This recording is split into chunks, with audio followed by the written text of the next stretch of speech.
오늘도 우리 주님께 묵상 기도하고 예배 드리도록 하겠습니다. 좋으신 아버지 하나님, 오늘도 이 저녁에 아버지께 예배를 드릴 수 있게 하여 주시니 감사합니다. 주님, 오늘도 우리에게 말씀하여 주시고 우리와 함께 하여 주시고 우리 가운데서 우리의 마음에 아버지의 진심을 들려주시고 아버지의 사랑을 알게 하여 주시옵소서. 또 우연이라도 이 예배 영상을 보게 되는 유튜브 시청자에게도 함께 해주셔서 이 예배 속에서 성경 말씀을 통해서 듣고 알게 되는 하나님을 알게 하시고, 그래서 하나님을 생각하게 하시고 하나님께로 그 마음이 돌이켜질 수 있도록 그 기회와 그 은혜를 허락하여 주시옵소서. 우리의 예배를 받아주시고 이 시간에 아버지의 은혜와 사랑을 더하여 주시고 진리와 성령으로 인도하여 주시옵소서. 감사드리오며 예수님의 이름으로 기도드렸습니다. 아멘. 아멘. 오늘 우리에게 주시는 하나님의 말씀은 지난번 시간에 이어서 창세기 22장 말씀을 다시 한번 또 우리가 읽고 묵상해보고 깊이 생각해보면서 이 속에 담겨져 있는 하나님의 마음, 하나님의 사랑, 하나님의 진심이 어떠했는가들을 알아보도록 하겠습니다. 창세기 22장 1절 말씀 교독할게요. 그 일 후에 하나님이 아브라함을 시험하시려고 그를 부르시되 아브라함아 하시니 그가 이르되 내가 여기 있나이다. 여호와께서 이르시되 너의 아들 너의 사랑하는 독자 이삭을 데리고 모리아 땅으로 가서 내가 너에게 일러준 한 산 거기서 그를 번제로 드리라. 아브라함이 아침에 일찍이 일어나 나귀의 안장을 지우고 두 종과 그의 아들 이삭을 데리고 번제에 쓸 나무를 쪼개어 가지고 떠나 하나님이 자기에게 일러주신 곳으로 가더니 제3일에 아브라함이 눈을 들어 그곳을 멀리 바라본지라. 이에 아브라함이 종들에게 이르되 너희는 나귀와 함께 여기서 기다리라. 내가 아이와 함께 저기 가서 예배하고 우리가 너희에게로 돌아오리라 하고 아브라함이 이에 번제나무를 가져다가 그의 아들 이삭에게 지우고 자기는 불과 칼을 손에 들고 두 사람이 동행하더니 이삭이 그 아버지 아브라함에게 말하여 이르되 내 아버지여 하니 그가 이르되 내 아들아 내가 여기 있노라. 이삭이 이르되 불과 나무는 있거니와 번제할 어린 양은 어디 있나이까? 아브라함이 이르되 내 아들아 번제할 어린 양은 하나님이 자기를 위하여 친히 준비하시리라 하고 두 사람이 함께 나아가서 하나님이 그에게 일러주신 곳에 이른지라. 이에 아브라함이 그곳에 제단을 쌓고 나무를 버려놓고 그의 아들 이삭을 결박하여 제단 나무 위에 놓고 손을 내밀어 칼을 잡고 그 아들을 잡으려 하니 여호와의 사자가 하늘에서부터 그를 불러 이르시되 아브라함아 아브라함아 하시는지라. 아브라함이 이르되 내가 여기 있나이다 하매 사자가 이르시되 그 아이에게 너의 손을 대지 말라. 그에게 아무 일도 하지 말라. 너가 너의 아들, 너의 독자까지도 내게 아끼지 아니하였으니 내가 이제야 너가 하나님을 경외하는 줄 아노라. 아브라함이 눈을 들어 살펴본즉 한 숫 양이 뒤에 있는데 뿔이 숫풀에 걸려 있는지라. 아브라함이 가서 그 숫 양을 가져다가 아들을 대신하여 번제로 드렸더라. 아브라함이 그 땅 이름을 여호와 이레라 하였으므로 오늘날까지 사람들이 이르기를 여호와의 산에서 준비되리라 하더라. 여호와의 사자가 하늘에서부터 두 번째 아브라함을 불러 이르시되 여호와께서 이르시기를 내가 나를 가르켜 맹세하노니 너가 이같이 행하여 너의 아들 너의 독자도 아끼지 아니하였은즉 내가 너에게 큰 복을 주고 너의 씨가 크게 번성하여 하늘의 별과 같고 바닷가의 모래와 같게 하리니 너의 씨가 그 대적의 성문을 차지하리라. 또 너의 씨로 말미암아 천하 만민이 복을 받으리니 이는 네가 나의 말을 준행하였음이니라 하셨다 하니라. 이에 아브라함이 그의 종들에게로 돌아가서 함께 떠나 브엘세바에 이르러 거기 거주하였더라. 이 일 후에 어떤 사람이 아브라함에게 알리어 이르기를 밀가가 당신의 형제 나홀에게 자녀를 낳았다 하였더라. 그의 맏아들은 우스요, 우스의 형제는 부스와 아람의 아버지 그무엘과 겟셋과 하소와 빌다스와 이들랍과 부두엘이라.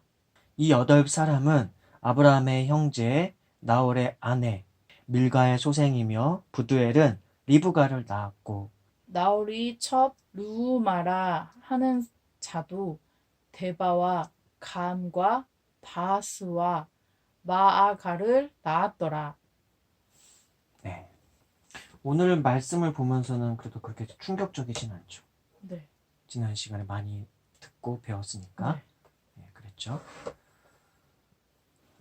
그래서 지난 시간에 우리가 나눴던 것은 창세기 22장 1절부터 3절까지 내용 중에서 하나님께서 아브라함을 시험하시는 그 시험에 대해서 중점적으로 좀 많이 우리가 나눴었습니다. 그쵸? 네. 그래서 뭐 여러 가지 많은 것들을 제가 나눴는데 그 중에서도 특별히 일단 시험의 종류에 대해서 제가 좀 짚어드렸어요. 그쵸? 시험의 종류가 있었는데 시험의 종류에는 일단 한 5가지 정도로 된다. 그래서 하나님께로부터 오는 시험이 있었고 사단으로부터 오는 시험이 있고 인간 스스로가 당하는 시험이 있고 그리고 우리 인간 사회에서 흔히 말하는 어떤 자격증 시험 같은 그런 시험들이 좀 있고 그리고 성경 속에서 또 예수님께서 주기도문으로 가르쳐 주셨을 때 그런 개념에 있어서의 어떤 예수님께서 가르쳐 주신 주기도문 속에서 나오는 그런 시험이라는 개념이 또 있다. 뭐 그런 부분들에 대해서 좀 제가 짚어드렸었죠. 그쵸? 네. 근데 또 지난 시간에 우리가 나눴던 것 중에서 핵심적이었던 것이 하나님께로부터 오는 시험, 그리고 사단으로부터 오는 시험은 그 신약 시대를 살아가고 있는 우리 예수님을 믿고 있는 우리 크리스찬들에게 있어서는 사실은 거의 확률적으로는 대단히 드문 시험이 케이스다. 그런 얘기도 나눴었죠. 일반적으로 우리가 말하는 그런 시험이라고 하는 많은 유형들이 우리가 시험에 든다, 시험에 빠졌다, 우리가 시험을 당했다, 뭐 그런 표현을 쓸 때 실제적으로 가만히 살펴보면 그 모든 시험은 사실은 하나님께로부터 오는 시험이라던가 사단으로부터 직접적으로 막 우리한테 강력한 영향을 행사해가지고 오는 그런 시험은 아니었다. 그런 부분들을 제가 많이 짚어드렸었습니다. 그쵸? 네, 그래서 하나님께로부터 오는 어떤 직접적인 시험이라고 하는 것도 성경에서 제가 다 살펴봤는데 거기서 하나님께로부터 사단으로부터 뭐 임하게 된 직접적인 시험의 케이스는 뭐 아담, 욥, 예수님 그 정도밖에 없어요. 네. 사단이 개입되어 있으면서 하나님께서 허용하시는 방식으로서의 직접적인 그런 시험은 아담, 욥, 예수님 정도고 그리고 인간에 대해서 하나님께서 주도적으로 개입하셔서 직접적으로 명령을 하시면서 테스트의 목적으로 시험의 목적으로 주어지는 시험도 아브라함 그 한 사람밖에 없었다라고 제가 말씀을 드렸었죠. 예.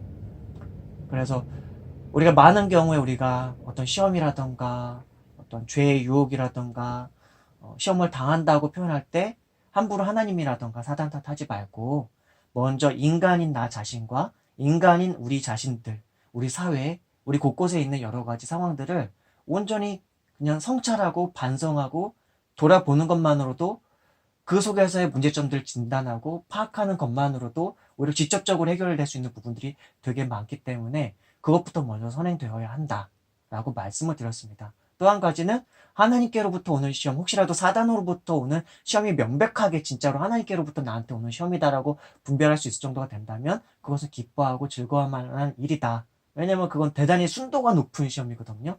그만큼 내가 성령으로 충만하다던가 하나님께 대한 신실한 상태에서 성령의 열매가 온전히 충만한 상태에서 나한테 인격적으로 여러 가지 맺어진 상태에서 그리스도 예수님을 위한 삶 속에서 어찌 보면은 믿음으로 말미암아 갖게 되는 어떤 고난이라던가 시련이라던가 그런 정도까지 갔을 때 오는 시험이 거의 하나님께로부터 오는 시험이나 사단으로부터 오게 되는 직접적인 시험이 있을 수 있거든요.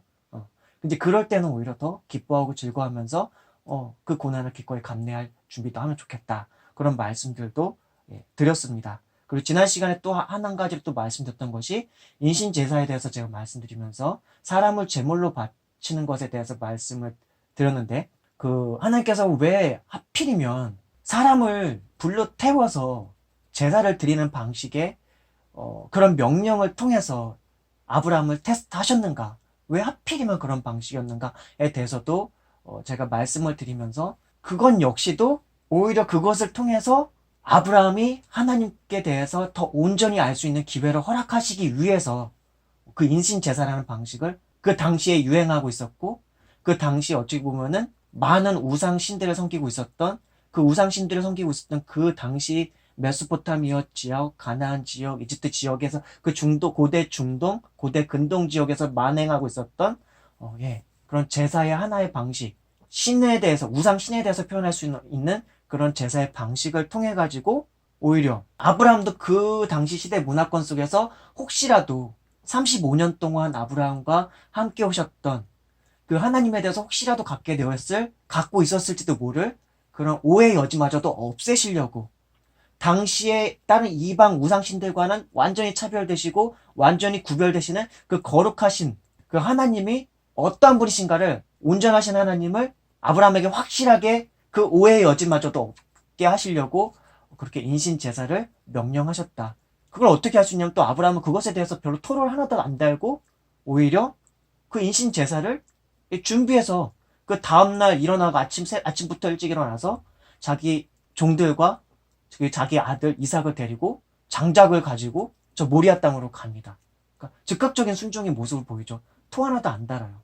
아브라함의 인식 속에 있었던 하나님은 어쩌면 그 당시 메소포타미아 문명 고대 중동 근동에 있었던 그 우상신들과도 같았을지도 모르는 그런 하나님이 약간 섞여 있을 그 개념 속에서 인식 속에서 약간은 섞여 있을 수 있는 여지도 있었다 이거죠. 그런데 하나님께서는 그 일말에 그 우상적인 왜곡된 이미지마저도 없애시려고 인신 제사를 오히려 명령하셨다. 근데 그걸 통해서 오히려 더 많은 걸 아브라함으로 하여금 확인할 수 있게 하여 주셨다. 하나님을 아는 지식에 있어서도 더 온전한 지식을 궁극적으로 나중에 결과적으로 알게 하셨고 그리고 자기 자신에 대해서도 하나님께 대한 신앙과 하나님께 대한 헌신과 하나님께 대해서 더 온전한 신뢰를 갖고 하나님 앞에 살 수 있는 기회를 또한 허락해 주신 사건이었다. 이 사건이 그런 사건이었다는 것이죠. 그것이 여기까지가 지난 시간에 나눴던 내용이에요. 여기까지가 지난 시간에 나눴던 내용이었고 오늘은 또 지난 시간에 이어서 이제 더 미처 말씀 못 드렸던 내용들 사실은 이 창세기 22장 이 말씀 속에는 이 아브라함에게 주셨던 이 시험 이 속에서는 하나님의 인류를 향하신 하나님의 우리 인간을 향하신 어마어마한 계획과 어마어마한 사랑이 녹아져 있는 시험이에요. 성경 전체를 흘러가는 예수 그리스도의 그 십자가 사건까지 쭉 흘러가서 예수 그리스도를 통해서 성취하게 되시는 하나님의 사랑과 하나님의 은혜 그 모든 것들이 다 다뤄질 수 있는 그 내용들이 이 창세기 22장에 다 들어가 있어요. 그래서 지난 시간에 나누지 못했던 그런 맥락에서 다시 한번 또 말씀을 드리도록 하겠습니다. 하나님은 왜 아브라함을 시험하셨는가? 그래서 지난 시간에 주요 중점적으로 또 다뤘던 것 중에 하나가 그 인신제사라는 방식을 통해서 하나님을 오히려 더 온전히 이방의 우상신과는 다른 대별되는 차별되는 완전히 구별되는 혹시라도 아브라함에게 왜곡된 이미지로 혹시라도 오해의 여지로 남겨져 있을지도 모르는 그런 인신 제사를 받으시는 그런 신에 대한 그 왜곡된 이미지를 완전히 깨뜨려 버리고 하나님에 대한 온전한 하나님에 대한 온전한 인식을 허락하시기 위하여 오히려 인신 제사를 명령하셨다. 근데 아브라함은 그런 하나님일지도 모르지만 그럼에도 불구하고 그런 하나님을 신뢰하면서 오히려 그 인신 제사를 준비했었죠. 그래서 첫 번째 하나님께서 아브라함에게 시험하셨던 목적은 하나님을 온전히 알게 하려고, 하나님에 대한 온전한 이해를 갖게 하시려고, 하나님에 대해서 혹시라도 오해를 갖고 있었을 아브라함에 대해서 온전히 알게 하시려고, 그 당시 고대 중동에 있었던 왜곡된 이미지 하나님이 아닌 참된 하나님에 대한 알을 갖게 해서 더 하나님을 깊이 신뢰하고 존경할 만한 하나님으로 알 수 있도록 하기 위해서 인신제사를 명령하셨다. 근데 결과적으로는 그 인신제사에 순종하려고 했을 때, 아브라함이 순종하려고 했을 때 그걸 막으셨고, 그걸 막으시고 하나님은 난 그런 하나님이 아니야. 난 그런 신이 아니야. 네가 그동안 살아오면서 보고 듣고 배워왔던 그 이방 우상신들, 이방 우상 신학자들이 말했던 그런 신이 아니야. 나는 신화 속에서 있었던 그런 제사를 인신 제사를 받는 그런 신이 나는 아니야 라는 걸 확실히 선언하시면서 어린 양을 준비해 두셨고, 이삭 대신에 그 어린 양을 통해서 제사를 받으시는 사건을 통해서 아브라함으로 하여금 내게 나타나신 35년 동안 나와 함께 하신 하나님은 그런 잔인한 하나님이 아니다. 인간을 생명으로, 인간을 제사로 받으시는 그 피나 먹고 인간이나 잡아먹는 그런 신이 아니다. 그걸 확실히 알게 하셔서 오히려 하나님께 대한 더 깊은 신뢰와 인격적인 이제 사랑까지도 가질 수 있을 만한 그런 사건으로서 허락해 주셨다. 하나님을 더 온전히 알게 하려고. 이게 첫 번째 이유예요.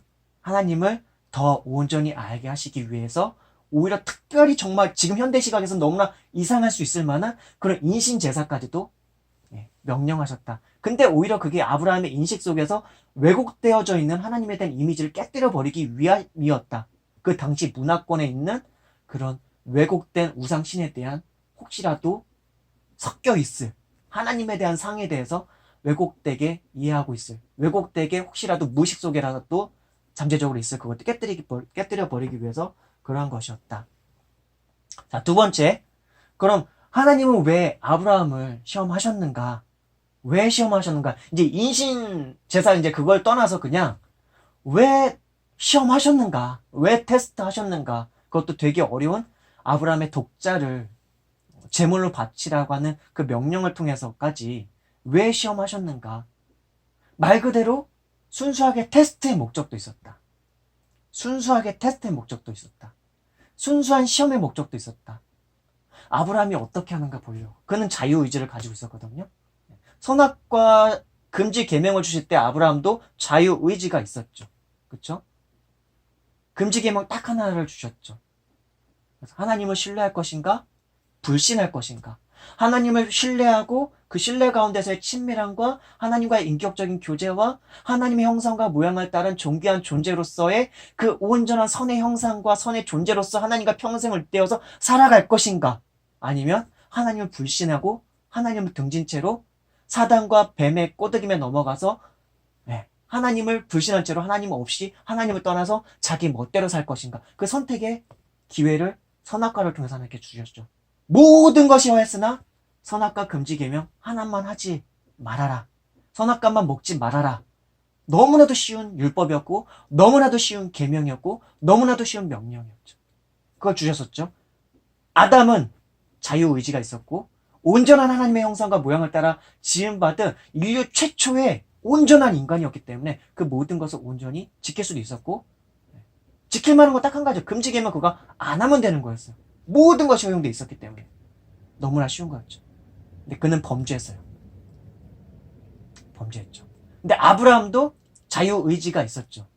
비록 아담이 타락한 이래로 태어난 그 죄성이 가득한 인류 속에서 행악했었던 그 인류의 죄성의 유전자가 아브라함에게도 있었지만, 다만 아브라함은 아담과 약간 차이가 있는 것은 아브라함의 35년 동안에 하나님이 어떤 분이신지를 알고 믿고 배워오고 성숙해져 갈 수 있는 그 시간은 허용됐었어요. 35년의 시간을 통해서 하나님을 신뢰하고 믿고 이해할 수 있는 그 시간이 허락되었었고, 하나님이 어떠한 분이시며 그분이 얼마만큼 약속과 하나님 말에 대해서 신실하신 분이신지를 이삭에 태어나는 그 사건, 사라가 90세 된 그 나이 때, 아브라함이 100세 된 그 나이 때 이삭을 태어나게 하시는 그 사건을 통해서 하나님이 어떠한 분이신지를 알게 해주셨고, 아비멜렉 왕으로부터 건져주셨고, 이집트 왕으로부터 건져주셨고, 아브라함이 여생의 그 삶 속에서 함께 하시면서 35년이라는 시간은 우리가 볼 때 짧다면 짧지만 길다면 되게 길 수 있는, 제가 이 20살 때 회심해서 지금 42살인데 22년 동안은 하나님을 배워오고 알아오고 있는데, 아브라함은 그보다 더 긴 시간 하나님과 동행하면서 살아왔었고, 그 아브라함에게 나타나셨던 하나님은 어쨌든 직접 계시의 방식으로 하나님의 존재도 경험하게 하시고, 하나님의 천사도 경험하게 하시고, 여호와의 사자, 하나님의 사자를 경험하게 하시는 그 사건, 그 가운데서 하나님을 배워오고 있었던 그 사건 속에서 이런 테스트를 하고 있었다는 것이죠. 아브라함 자유의지가 있었죠. 그러나 이 시험은 되게 어려운 시험이었죠. 아브라함의 독자, 하나뿐인 아들, 하나뿐인 아들, 그 아들을 제물로 바쳐라고 하는 그 시험, 그 시험 자체가 되게 어려운 거예요. 그 명령 자체가 되게 어려운 거란 말이죠. 따르기가 어려운 거죠. 어려운 것이었단 말이죠. 근데 하나님은 아브라함이 어떠한 선택을 하는가, 그거 자체를 알아보려고. 요게는 사실 불순종도 상관없는 명령이 이거. 에덴 동산에서 하나님께서 아담에게 주셨던 명령은 이미 위험에 대한 경고를 다 주셨어요. 이거 먹으면 너 죽을 거야. 그럼 절대로 먹지 마. 그 말 속에서는 하나님을 신뢰하면 절대로 하지 않을 수 있는 얼마나 쉬운 명령이었단 말이죠. 근데 아브라함에게 주셨던 명령은 어떻게 보면 범죄에 해당하는 명령이에요. 조폭 두몽이나 할 수 있는 명령이에요. 야쿠자나 할 수 있는 명령이에요. 이게 거룩하신 하나님으로서는 도저히 할 수가 없는 명령이란 말이에요. 그러니까 아브라함은 사실은 불순종할 수도 있었어요. 순종할 수도 있었고. 지금 우린 결과적으로 아브라함이 순종한 사건을 통해 가지고 하나님께서 그 다음에 이제 허락해 주는 어떤 은혜적 언약, 복, 그걸 이제 통해서 아브라함이 이 순종이 정말 좋은 거였구나 라는 걸 이제 결과적으로 이렇게 알고 있는 거지만, 사실 이 불순종에도 전혀 하나님께서 꾸중하지 않을 만한 명령을 하시고 계신 거예요. 사실 그러니까 아브라함이 어떤 사람이었냐면은, 소돔과 고모라가 죄악 속에서 하나님께서 심판하시려고 할 때, 그 소돔과 고모라가 죄악이 번영해가지고 하나님께서 심판을 해야 될 만한 상황에 대해서 심판하시겠다고 하실 때, 아브라함이 뭐라 그러냐면은 그 소돔과 고모라 그것을 위해서 중보 기도를 한 사람이에요. 하나님께 원수와도 같은 그들을 위해서 오히려 기도를 했던 사람이란 말이죠. 그러면 자기 자식을 하나님께서 명령하신 이 명령이 조금만 상식이 있는 사람이랑 너무나 부당한 명령이라는 거 알거든요. 하나님 왜요? 왜 이렇게 부당하신 명령을 왜 주시는 거죠? 물으면서 따질 수도 있었단 말이죠. 그것까지도 다 염두에 두시고 하나님께서 이 테스트를 하셨을 거라고 봐요. 만약에 아브라함이 순종하지 않았더라도 저는 문제가 없었을 거라고 봐요.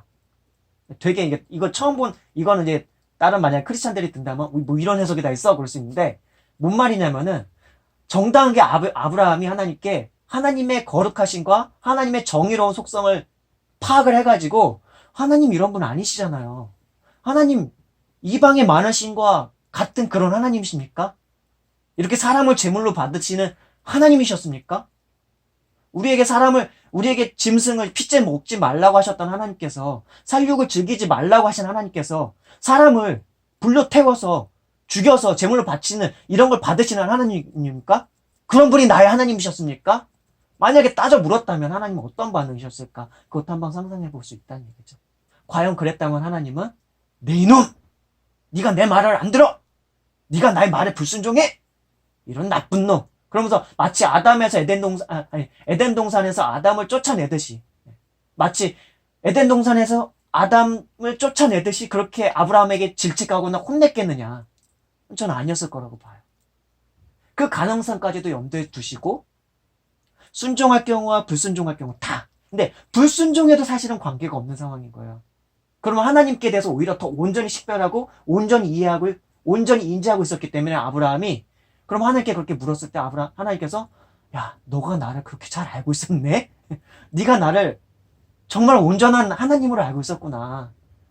그래, 맞다. 내가 너한테 이 명령을 주긴 했는데 사실 네가 나 얼마나 잘 이해하고 있는가 알아보려고 했던 거야 라고 하면서 또 다른 방식의 복을 허락하실 수도, 또 다른 방식의 언약을 더 갱신할 수도 있었을 수도 있을 거라고 봐요. 그러니까 두 가지의 완벽한 시나리오를 하나님께서는 다 가지고서 이 명령을 주셨을 거라고 봐요. 저는. 그러니까 애초에 아브라함이 근데 다만 이런 불순종이 이렇게 정당한 하나님의 어떤 정의로움이랑 하나님의 거룩하심의 근거에 따져서, 왜냐면 왜 이걸 제가 근거를 통해서 말씀드리냐면은 소돔과 고모라 때 하나님께 아브라함이 기도될 때 하나님의 거룩하심과 하나님의 정의로우심을 근거로 해가지고, 하나님은 소돔과 고모라에 50명의 의인이 있으면은 그 의인과 불의한 자를 같이 심판하신 하나님이 아니시지 않습니까? 라고 이렇게 항변하면서 하나님의 정의로우심과 하나님의 공의로우심과 하나님의 거룩하신 그런 선하신 그 속성에 근거해가지고 하나님께 설득을 하고 있는 거거든요, 아브라함이. 그랬던 아브라함이에요. 그러면 지금 이 순간에서 사실은 원래 그렇게 할 수도 있었다는 거죠. 하나님이 그런 하나님 아니잖아요.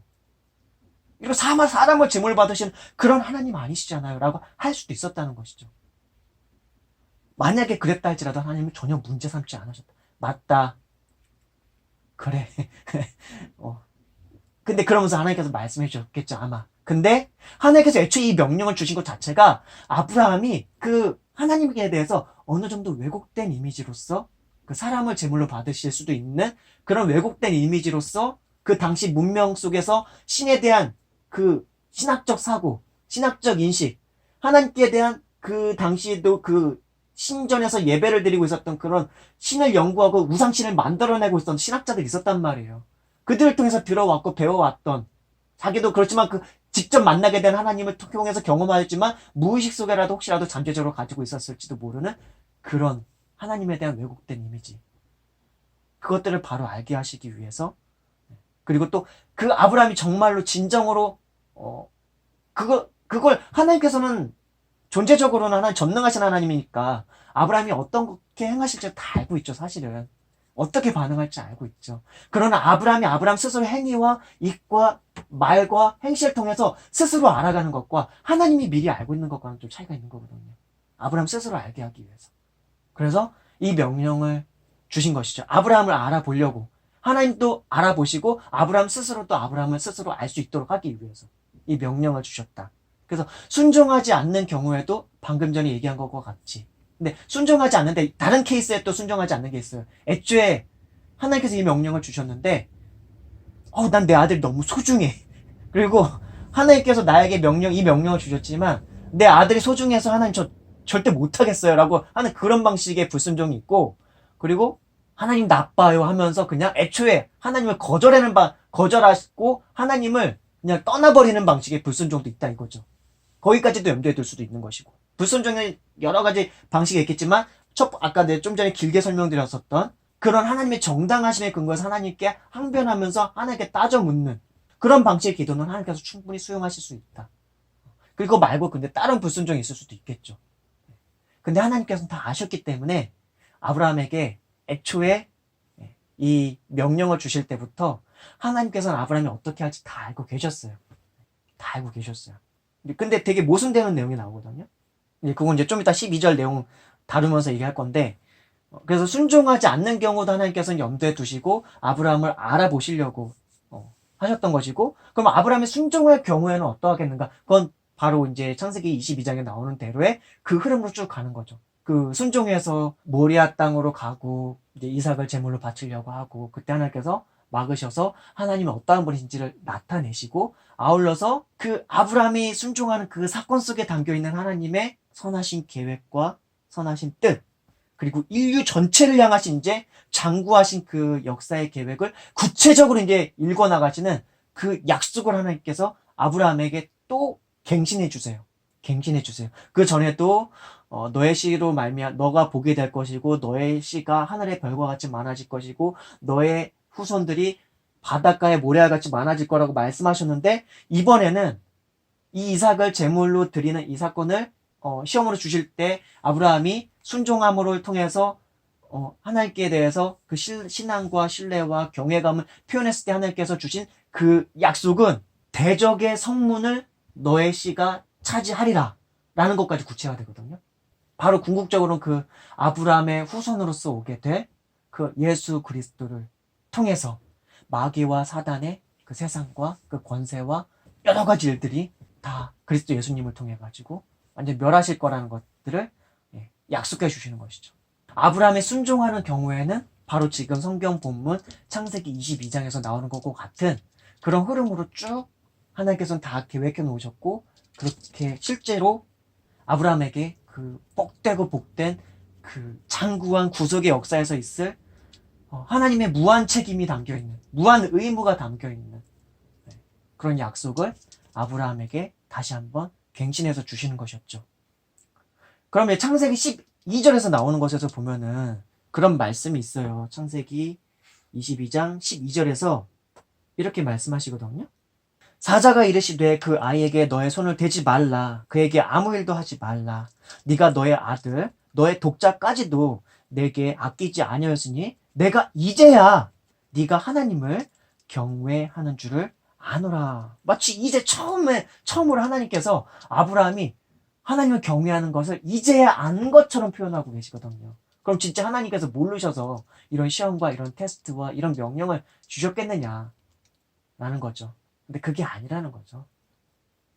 왜냐하면 이 말씀 이전부터 이미 하나님께서는 하늘의 별과 같이 자손을 번성시키신다고 말씀하셨고, 바닷가의 모래알과 같이 그렇게 많도록 무성하게 그 자손을 번성시키겠다고 약속하셨고, 아울러서 그걸 더 구체적으로 또 뭐라고 말씀하셨냐면, 그 할례를 아브라함에게 명령하실 때 뭘 약속해 주셨냐면은, 그 아브라함의 자손이 나중에 400년간 이집트에서 노예살이를 하고 그런 구체적인 그런 계획들을 말씀하시거든요. 그럼 그걸 말씀하실 때는 이미 아브라함이 이 이삭을 제물로 드려지는 이 사건까지도 하나님께서 순종할 걸 다 알고 계심 속에서 그런 약속을 주고 계신 것이거든요. 근데 하나님께서는 그러면 왜 이렇게 마치 몰랐던 것이냐, 아브라함한테 네가 이제야 하나님을, 신인 나를 경외하는 것을 내가 안다라고 표현했느냐. 그거는 아브라함이 알아들을 수 있도록 그냥 표현하신 거예요. 그러나 하나님께서는 그럼 왜 아브라함을 테스트하셨는가? 그 아브라함이 이미 하나님을 깊이 신뢰하고 경외하고 하나님 앞에서 순전한 사람, 제가 말씀드렸잖아요. 그 창세기 22장 1절에서 나오는 이제 그 이후에가 그 전장에서 바로 마지막 후반부에 아브라함이 하나님의 영원하신 엘 올람의 하나님을, 영원히 생존하시는 그 하나님을 찬양하던 그때에 아브라함의 그 믿음과 하나님께 대한 마음이 되게 충만해 있고, 하나님께 대한 예배와 하나님과의 친밀한 교제가 마치 계속 이어져고 있는 그 상황에서 이 명령과 이 시험과 이 테스트가 있는 거예요. 그럼 왜 주셨겠는가? 다 알고 있으면서 왜 주셨겠는가? 하나님 모르셨는가? 근데 안다고 하셨죠? 안다고 하셨는데 그럼 왜 주셨는가? 알면도 주셨다. 아브라함의 신앙과 하나님께 대한 신뢰와 경외감을 다 알고 있음에도 주셨다. 왜? 사실 이 계획은 저 에덴 동산 때부터 이미 있으셨던 계획이었어요. 시간과 공간을 다 초월해서 모든 것을 아신 하나님께서는 뱀에 대한 저주 속에서 여자의 씨가 너의 머리를 칠 것이다. 너의 머리를 상하게 할 것이다. 라는 그 저주 속에서 이미 아담과 하와가 하나님의 그 선악과 계명을 어겨서 에덴 동산에서 쫓겨나는 그 이전부터도 이미 선악과를 그 에덴 동산에 두실 때부터도, 아담에게 그 금지 계명을 두실 때도 아담과 하와가 범죄할 것을 아셨지만 그걸 두셨어요. 근데 제가 그거에 대해서 뭐라고 말씀드렸었죠? 인간이 범죄할 건 알았지만, 아담과 하와가 범죄할 건 알았지만, 그렇다면은 하나님께서는 애초부터 천지 창조 사역도 하지 말았어야 됐고, 에덴 동산도 만들지 말아야 했었고, 인간에게 자유의지도 주지 말았어야 되는 것인가? 그럼 하나님 그러면은 인간이 자유의지를 주면 무조건 범죄할 걸 아니까, 타락할 걸 아니까, 아무리 극소에 최소한 쉬울 수 있는 계명을 주더라도 범죄할 걸 아니까, 사단의 깨매 넘어갈 걸 아니까 인간을 창조하지 말았어야 되느냐? 그게 아니었다 이거죠. 선악과 계명을 어기고 범죄할 걸 아셨지만 거기에서 멈추지 않고 오히려 인간이 하나님 앞에 범죄했지만, 원수와 같은 상태가 되었지만, 그 원수와 같은 그 상태에 있는 인간을, 범죄한 그들을 그럼에도 불구하고 하나님은 사랑하기 위해서, 그럼에도 불구하고 범죄 가운데 있는 그들도 자발적 자유의지로 하나님을 믿고 신뢰한다는 걸 표현할 수 있는 그 기회를 또한 주셔서 더 나은 구원, 더 나은 세상, 더 나은 창조를 다시 한번 만드시기 위해서 처음에 그 천지창조를 하셨고, 에덴 동산을 두셨고, 임시적인 과도기적인 그 선악과 금지 계명을 주셨지만 아담과 하와는 하나님께 범죄해서 하나님을 떠났죠. 사단의 말에 순종했고 뱀의 말에 순종했고 뱀의 말에 더 반응해서 그 말을 궁극적으로 따라서 하나님을 등지고 떠나온 상태가 돼서 그 인류의 후손, 그 아담과 하와의 후손들은 그렇게 살아와서 궁극에는 나중에는 노아의 대홍수 심판 때 이르러서는 죄와 악이 온 인류 가운데 하나님께서 더 이상 홍수 사건을 일으키지 않고는 다 멸절시키지 않고는 견딜 수 없을 만큼 자기 스스로가 자기 스스로를 서로 해하면서 나도 나를 해하고 내가 남을 해하고 남도 나를 해하는 그런 인류의 죄악이 가득한 그 세상으로 일궈졌을 때 하나님께서 대홍수 사건을 심판 사건을 주시면서 궁극적으로 노아와 그 가족만 남겨두셨죠. 근데 그 남겨두신 것도 에덴 동산에서 약속하셨던 그 약속. 여자의 씨가 뱀 너의 머리를 상하게 할 것이다. 그 뱀 너의 머리를 상하게 할 것이라는 그 말씀 속에 담긴 건 사단을 상하게 한다는 거예요. 사단과 마귀와 죄, 거룩하신 하나님과 함께 할 수 없는 사단과 마귀와 죄와 악, 그걸 멸하실 것이라는 것을 에덴 동산에서 뱀에 대한 전투 속에서 나타내신 거거든요. 하나님을 애초에 거기까지 다 보셨어요. 그리고 궁극적으로 예수 그리스도를 통해서 있을 하나님의 택하신 그 자녀들, 시간의 처음부터 끝까지 있을 그 모든 사람들을 향해서 모든 사람은 하나님께로부터 비롯돼서 오게 되고 모든 사람은 다시 하나님께로 돌아가요. 그러나 그 모든 사람을 향하신 하나님의 구원의 계획은 예수 그리스도를 통해서 다시 성취가 되는데 그것을 구체화시키는 사건을 아브라함 때까지 하나님께서는 보셨다는 것이죠. 그리고 그것을 구체적으로 이제 아브라함에게 실현시키고 계신 거예요. 아브라함 이전까지는 에녹이라고 하는 사람이 하나님과 동행을 했었죠. 그리고 노아라는 사람도 하나님께서 동행해 주셨죠.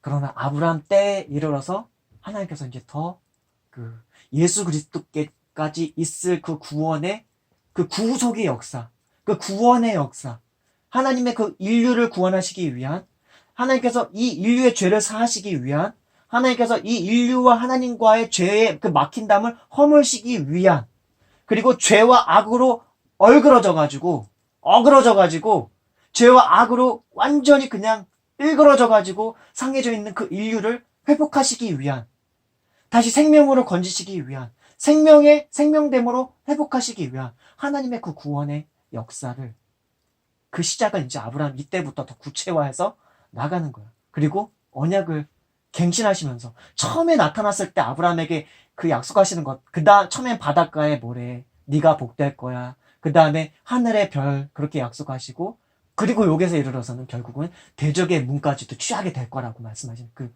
하나하나의 그 과정 속에서 아브라함의 신앙이 점점점 깊어지는 그 과정 속에서 그리고 궁극에는 하나님께서 구원하시는 방식과 똑같은 방식으로 인간이 하나님 앞에 마치 그렇게 사랑을 표현할 수 있는 그 경외감을 표현할 수 있는 하나님께 대한 신뢰감을 표현할 수 있는 그 테스트를 지금 아브라함한테 주시고 계신 거예요.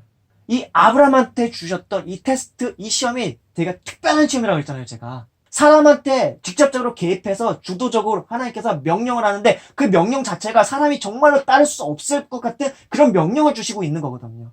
그러나 그나마도 다행히도 너무나 다행스러운 건 아브라함이 살고 있었던 그때 문명권에서는 인신 제사라고 하는 것들이 어떻게 보면 그 통념 속에서 신에 대한 이해 속에서 그럴 수도 있다라고 하는 그런 오해가 되어지는 시대였던 거예요. 근데 하나님은 비록 아브라함이 그런 오해 속에서 그런 제물을 드리는 걸로 자신의 신앙을 표현했지만 그 신앙을 표현하고 그걸 행할 때도 근데 그건 되게 힘든 거거든요. 제가 했잖아요. 거의 광적으로 그 신을 믿거나 광적으로 그 신에 대해서 완전히 도취돼서 맹신하지 않는 이상 그리고 맹신해서 신뢰함 속에서 그럼에도 불구하고 자기 자신을 사랑하는 그 상태에서 이삭을 내어 드리려고 하는 상태였다고. 그 당시 시대가 그렇게 인신제사가 만연한 그 상황이지만 그럼에도 불구하고 하나님께 자신의 독자를 내어주는 것 자체는 대단히 힘든 일이었다. 그럼에도 불구하고 아브라함은 하나님께 그런 헌신과 희생적인 마음과 그 모든 자신의 가장 소중한 모든 것을 다 내어드리기까지 하나님께 자신의 신앙과 신뢰를 표현했다라는 것이었죠. 근데 하나님께서는 오히려 그걸 활용해가지고 그런 문화적 여건과 그런 시대적인 여건과 그런 속에서 지금의 시대에서는 도저히 줄 수도 없는 명령이에요. 이런 명령은 애초에 아브라함 그 한 사람에게만 전 인류 속에서 하나님께서 유일하게 그 한 사람에게만 테스트성으로서 명령을 주셨던 거예요. 근데 아브라함은 하나님께 자신에게 있는 가장 소중한 것, 내 생명보다도 더 소중한 나의 하나뿐인 독자, 내 아들 이삭을 하나님께 생명을 내어드리지, 자신을 내어드리는 것 같은 마음으로 아브라함은 하나님께 내어드렸던 것이죠. 근데 하나님께서 오히려 그걸 가지고 인간을 사랑할 수 있는 명분을 취하시는 거예요, 거기. 저 에덴 동산에서 여자의 씨가 사단의 머리를 상하게 할 거라고 했던 그 약속. 궁극적으로 천지 창조를 하시고 인간을 지으시고 인간을 하나님의 형상과 모양대로 지으실 때 그 가지고 있으셨던 인간을 하나님의 형상과 모양을 따라 지으실 때 본래 인간과 하나님께서 본래 누리시길 원하셨던 그 계획. 그게 뭐예요? 사랑의 교제. 신뢰 속에서, 깊은 신뢰 속에서 사랑의 교제를 영원히 있대요 하면서 이 창조 세계를 하나님이 다스리고 경영하실 것 같은 그런 방식대로 인간이 하나님을 잘 이해해서 하나님의 지성과 하나님의 인격과 하나님의 온전한 형상과 모양을 따라 이 하나님께서 지으신 천지창조 만물의 세계를 하나님께서 경영하시듯이 인간이 경영하는 것. 그리고 그러면서도 하나님께서 천지창조를 바라보시면서 행복하시고 좋아하셨던 그것들을 인간이 누리면서 즐거워하고 행복해하는 것. 하나님께서 하나님의 존재성을 따라 이 천지 만물간의 모든 세계를 지으시면서 행복해 하시면서 즐거워하셨던 그 모든 것들을 인간에게 누리게 하시고 싶으셨고 인간을 그렇게 행복하게 하시고 싶어 하셨고 그런 인간의 지고의 행복 속에서 다시 자신을 지으신 하나님을 이 천지 만물을 지으신 하나님을 찬양하고 그 즐거워 기뻐하면서 하나님을 즐거워하는 것 그걸 너무나 바랬던 거예요 하나님은. 근데 인간이 하나님을 거절했잖아요. 아담과 하와가 거절했잖아요. 그래서 아담과 하와가 하나님을 거절한 대가로 인류가 갖게 된 건 뭐였어요? 생명의 근원이신 하나님께로 떠나서 사망을 갖게 됐고 죄의 끝은 사망인데 아울러서 그 사망도 뿐만 아니라 살아있는 생존하는 그 기간 동안에도 결국은 인간이 행한 것은 결국 살인이었고 미움이었고 다툼이었고 예. 하나님 안에 있는 선으로부터 떠나니까 인간이 갖게 되는 것은 죄의 무수한 여러 형태의 모양들을 더 인간의 안으로부터 계속 샘물처럼 막 그냥 죄가 막 계속 솟아나는 거예요. 죄의 하나님의 거룩과 의와 성과 그 아름다움의 형상의 그 다채로움이 영원하고 무궁한 것처럼 인간 안에 있는 죄와 악의 그런 형태와 모양이나 그런 여러 가지 다채로움들은 대단히 다양해요. 그러니까 죄가 끝도 없이 나오죠. 인간들이. 번성한 100년, 1000년도 못 사는 인간이 살아가면서 인간이 행하는 그런 인간의 마음속에 있는 여러 죄의 형태나 악의 모습이라는 것은 너무나 다양해요. 너무나도 다양하고 너무나도 끝도 없이 커요. 근데 인간이 그렇게 됐잖아요. 그 끝판왕을 보여주는 게 노아의 대홍수 사건이었었고 소돔과 고모라의 사건이었었고 바벨탑의 사건이었었잖아요. 근데 하나님께서는 본래 바라셨던 것이 인간을 지으실 때 천지 만물을 지으실 때 하나님께서는 아까 얘기했던 것처럼 인간으로 지고의 행복을 누리면서 하나님을 즐거워하고 하나님을 기뻐하면서 하나님과 영원을 떼어서 사는 것 하나님과 교제하면서 사는 것 그걸 너무나 바라시다는 거죠. 근데 그걸 하시려고 할 때 어떤 게 필요해요? 신뢰. 하나님께 대한 깊은 신뢰. 그럼 그 신뢰가 있으면 그 신뢰를 바탕으로 해서 이제 하나님을 알 수가 있게 되는 거예요. 그 신뢰를 바탕으로 해서 하나님을 아는 지식을 갖게 될 수가 있게 되는 것이죠. 그럼 하나님을 알게 되면 어떻게 해요? 하나님을 참답게 알게 될 때 하나님을 사랑할 수밖에 없어요. 하나님을 경외할 수밖에 없어요. 하나님을 아는데 하나님을 사랑할 수 없다? 말이 안 돼요. 왜곡되게 하나님을 알고 왜곡되게 하나님을 오해하니까 하나님을 사랑할 수 없죠. 하나님을 알게 됐을 때 나의 죄와 악이 너무 큰데 내가 죄와 악을 너무 사랑하기 때문에 하나님을 사랑할 수 없게 되는 것 뿐이지 하나님을 온전히 신뢰하게 됐고 하나님을 믿게 됐고 하나님을 알게 됐는데 하나님을 사랑할 수 없다? 불가능해요. 하나님을 경험했던 모든 사람은 하나님을 사랑할 수밖에 없어요. 하나님을 경외할 수밖에 없고 죄를 뉘우칠 수밖에 없고 하나님은 그런 분이에요. 하나님을 알고도 범죄하고 하나님을 알고도 죄악 속에서 살아간다? 대단한 우울증에 걸려서 살아갈 거예요, 그 사람은. 내가 이토록 좋으신 하나님 아는데 내가 여전히 이 죄악을 사랑하는구나. 그런 모습을 자신 안에서 발견할 때 너무나 고통스러워요. 그래서 빨리 그 죄를 뉘우치고 싶고 죄를 버리고 싶고 그 죄악에서 떠나고 싶어요. 그 죄악에서부터 떠나고 싶어요. 그게 회개죠. 그게 회심이고 근데 그걸 가능하게 하신 분이 바로 또 하나님의 성령이세요.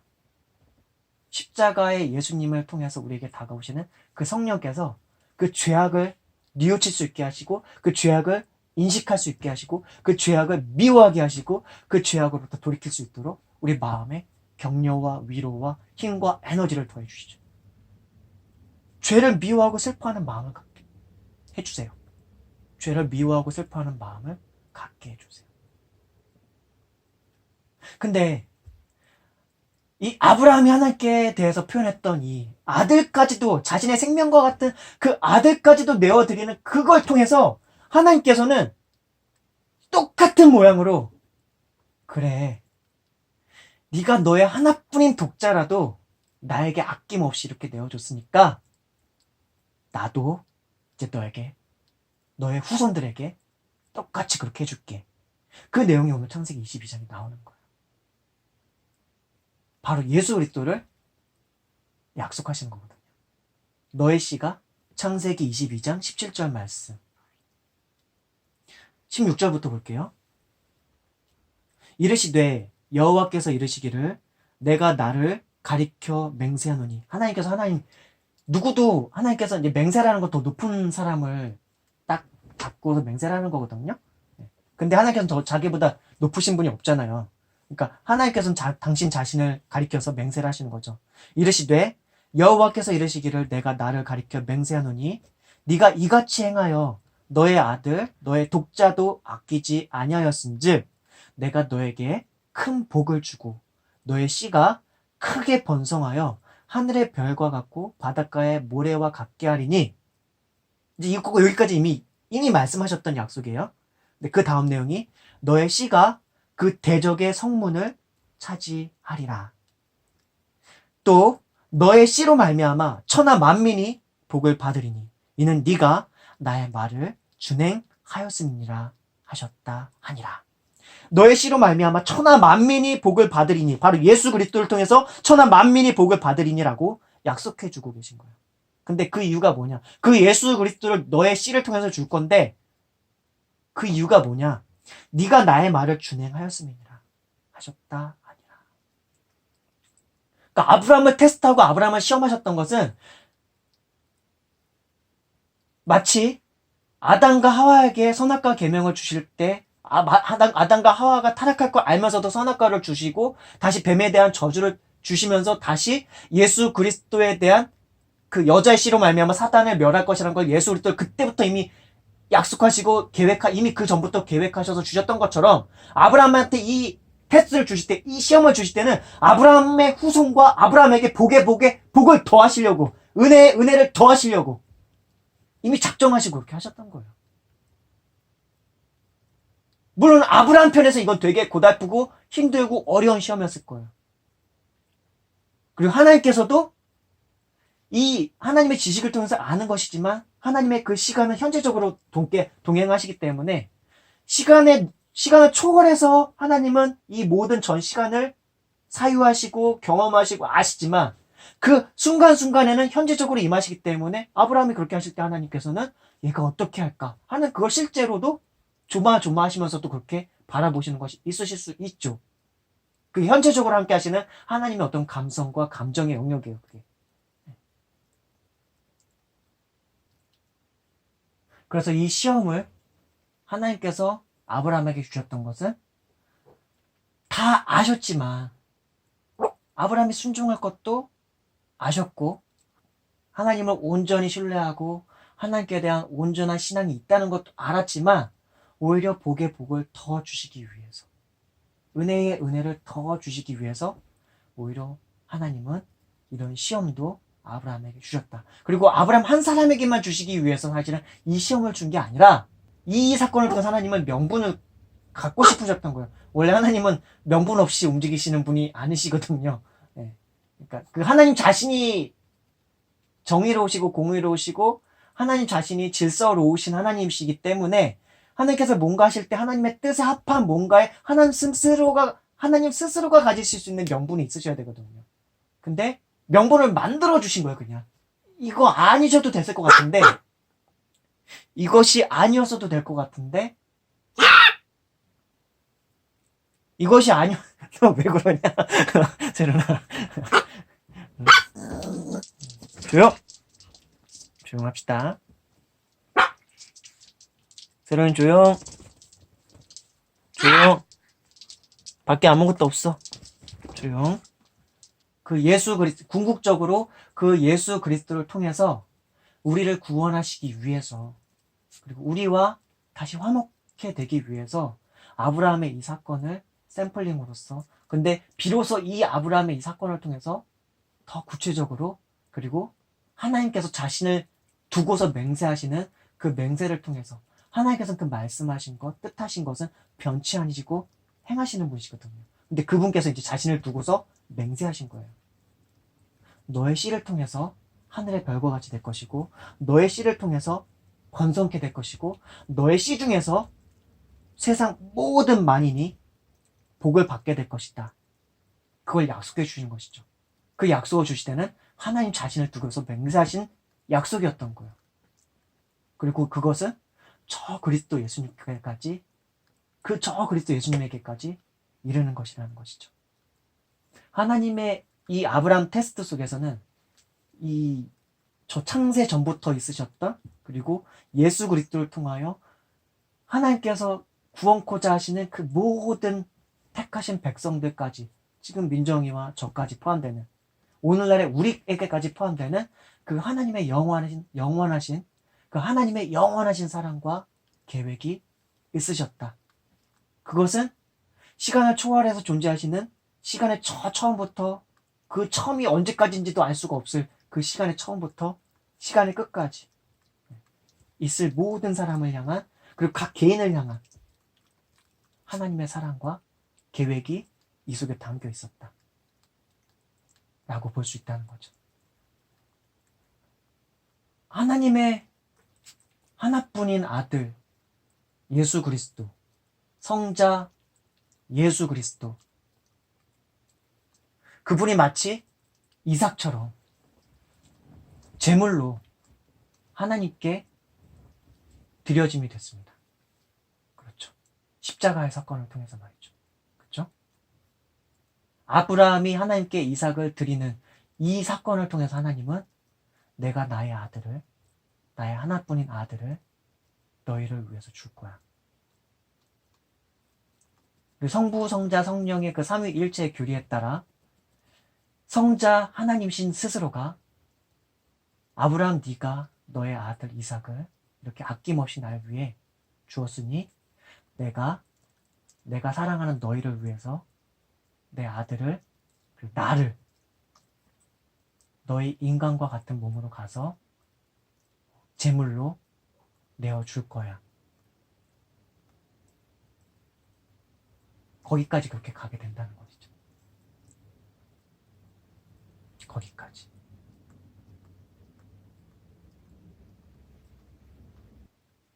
그래서 마태복음 1장 1절은 이렇게 시작이 돼요. 아브라함과 다윗의 자손 예수 그리스도의 계보라. 신약 성경의 시작 자체가 아브라함의 자손, 다윗의 자손, 예수 그리스도의 계보라. 아브라함의 씨, 다윗의 자손, 예수 그리스도의 계보라. 나중에 다윗에 대해서도 나중에 알아가다 보면 다윗에게서 또 약속을 또 주세요. 이런 예수 그리스도에 대한 그 선지자들을 통해서 또 주세요. 나중에 그 하나님 앞에서 범죄한 이스라엘 백성들을 향해서 선포하시면서 또 주시고, 하나님께서는 그렇게 신실하게 믿음의 자손들과 믿음의 사람들과 그렇게 함께 하시면서 예수 그리스도에 대한, 그리고 예수 그리스도를 통한 우리를 향하신 그 영원하시고 기쁘신 하나님의 진심을 표현해 주셨어요. 마태복음 1장 1절이 초신자들, 신앙이 없는 사람들이 이렇게 되게 어려운 장이라고 표현되어 있거든요. 이제 보통도 그렇게 알고 있거든요. 근데 이 마태복음 1장에서 나오는 이 족보가, 예수님까지 이르는 이 족보가 사실은 그 하나님께서 어떻게 인류와 그리고 이 믿음의 사람들과 함께 하시는지가, 이 한 사람 한 사람의 이름을 언급할 때마다 이 구약 성경에서 하나님께서 어떻게 함께 하셨는지가 그게 이미지화돼서 머릿속에 떠오르면서, 아, 하나님께서 그렇게 함께 하셨지. 하나님께서 그렇게 함께 하셨지. 지금 오늘 우리가 창세기 22장까지 오는 동안 하나님께서 어떻게 함께 하셨냐면요. 에덴 동산에서 천지 창조를 하시는 그 사건이 일단 있었는데, 그 천지 창조의 사건 속에서도 하나님께서 얼마나 설레하시고 행복해 하셨는지 우리는 보고 듣고 배웠어요. 그렇죠? 말씀을 통해서, 묵상을 통해서, 성령께서 깨닫게 하심을 통해서, 그렇죠? 얼마나 행복해 하시고 얼마나 좋아하셨는지. 그러나 범죄하고 타락하는 그 사건 속에서 또 얼마나 많은 행복과 생명이 넘치는 그곳에서 흑암과 어둠과 죄악이 가득한 그곳으로 또 바뀌게 되는지 그것도 알게 됐어요. 한 사람의 범죄와 타락을 통해서 어떻게 되는지. 그럼에도 불구하고 뱀에 대한 저주 속에서 하나님께서는 또 이미 그 에덴 동산을 짓기 전부터, 천지 창조하기 전부터 본래 하나님의 영원하신 아심과 전지전능하심 속에서, 그리고 그 사랑을 바탕으로 한 그 전지전능하심 속에서 가지고 계셨던 그 영원한 하나님의 사랑의 은혜를 따라 너희들이 범죄해도, 너희들이 선악과를 먹어도 나는 거기서 멈추지 않아. 너희들 스스로가 나를 온전히 알고, 너희들의 그 자발적인 자유의지까지도 너희들이 내가 얼마만큼 사랑한지를 알게 됐을 때 너희들을 날 사랑하지 않고는 못 빼길 만큼 나는 너희들한테 그렇게 신실하게 보여줄 거야 라고 하는, 구약의 역사와 예수님이 오시기 전까지 그 모든 역사가 사실은 인류가 하나님을 떠나서 어떻게 범죄할 수 있고, 어떻게 인류 스스로를 괴롭게 할 수 있고, 인간 스스로가 얼마나 괴로운지를 충분히 느낀 상태에서 하나님께서 그 믿음의 사람들 속에서 나타나셨을 때, 하나님은 어떠한 분인지를 알게 해주셨을 때 그 반응하게 되는 그 역사를 통해서 궁극적으로는 예수 그리스도를 나타내 주셨을 때, 하나님의 진심과 사랑이 어떠한지 나타내 주셨을 때, 결국 그거에 대해서 반응하게 되는 것이 우리의 자발적인 믿음인 거거든요. 그 하나님의 진심과 하나님께서 어떻게 우리를 사랑하신지를 알게 되었을 때 우리가 그때 더 자유의지로 그분을 사랑할 수밖에 없게 돼요. 그러니까 아브라함에게 억지로 하나님께서 믿으라고 한 것도 아니고 억지로 날 믿어라 그런 게 아니에요. 아브라함에게 나타났는데 아브라함이 믿은 거예요. 근데 그 믿음을 하나님께서 의롭게 봐주셨죠. 근데 그 의롭게 봐주신다는 게 막 어떤 정의로움이나 공의로움 그런 게 아니라 하나님과의 관계 속으로의 수용을 의미한다 그랬었죠. 하나님과의 관계에 이제 허락이 되었다. 하나님과 그 죄 악한 인간이 하나님과의 관계 속으로 이제 수용이 될 수 있도록 하는 것에 기본적인 전제가 되었다가 하나님께서 의롭게 봐주신다는 그 아브라함에게 대해서 하나님께서 아브라함이 하나님께서 나타나 주시고 말씀한 것을 믿었을 때 그 의롭게 봐준다는 게 그런 거였잖아요. 그렇죠? 그렇게 봐주셨던 거예요. 하나님의 그 장구하신 그 사랑이 저 에덴 동산에서부터 흘러와서 뱀에 대한 저주 속에서도 하나님의 은총은 이미 있었어요. 그러니까 아담과 하와도, 그리고 아벨과 가인도, 그리고 그 이후에 살아가는 인간들도 그 뱀의 머리를 상하게 할 그 여자의 후손이 언제 오는가에 대한 그 신앙이 있는 상태에서 쭉 살아오게 된 거예요. 그래서 제사를 드리기도 했고, 아벨의 제사를 통해서 아벨의 제사와 그 삶을 통해서 하나님께 대한 신앙을 표현했고, 그러나 인류 처음으로 순교자가 돼서 죽인 당했죠. 가인으로부터. 에노스도 셋도 하나님께 그 신앙을 표현했었죠. 에노스 때에 이르러서 여호와의 이름을 불렀더라. 여호와를 찬양하게 됐죠. 에노스도 그렇게 하나님과 함께했고, 에녹도 하나님과 함께했고, 노아도 하나님과 함께했고, 그러고 나서 다시 이제 이 아브라함까지 오기까지. 근데 이 아브라함에서 다시 또 어디로 가요? 이삭, 야곱, 요셉, 모세, 여호수아, 그리고 또 간헐적으로 또 하나님께서 나타나 주셨던 사사기에 있는 그 지도자들, 믿음의 사람들. 그러고 나서 또 사무엘, 그러고 나서 또 다윗, 솔로몬은 나중에는 좀 신앙이 변절된 것 같기도 했지만, 솔로몬. 그러고 난 다음에도 또 선지자들, 다니엘, 호세아, 이사야, 예레미야, 에스겔, 그리고 12선지자들, 그리고 나서의 400년 정도의 성경이 이제 더 이상 기록되지 않는 시간이 있었고, 그리고 예수 그리스도께서 오셨죠.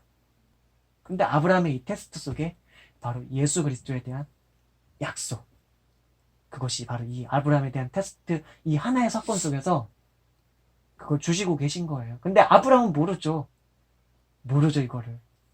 근데 다만 대적의 성문을 얻게 될 것이다, 이 말 속에서 아브라함은 눈치챘을 수도 있어요. 대적의 성문. 대적이란 존재가 무엇이었을까?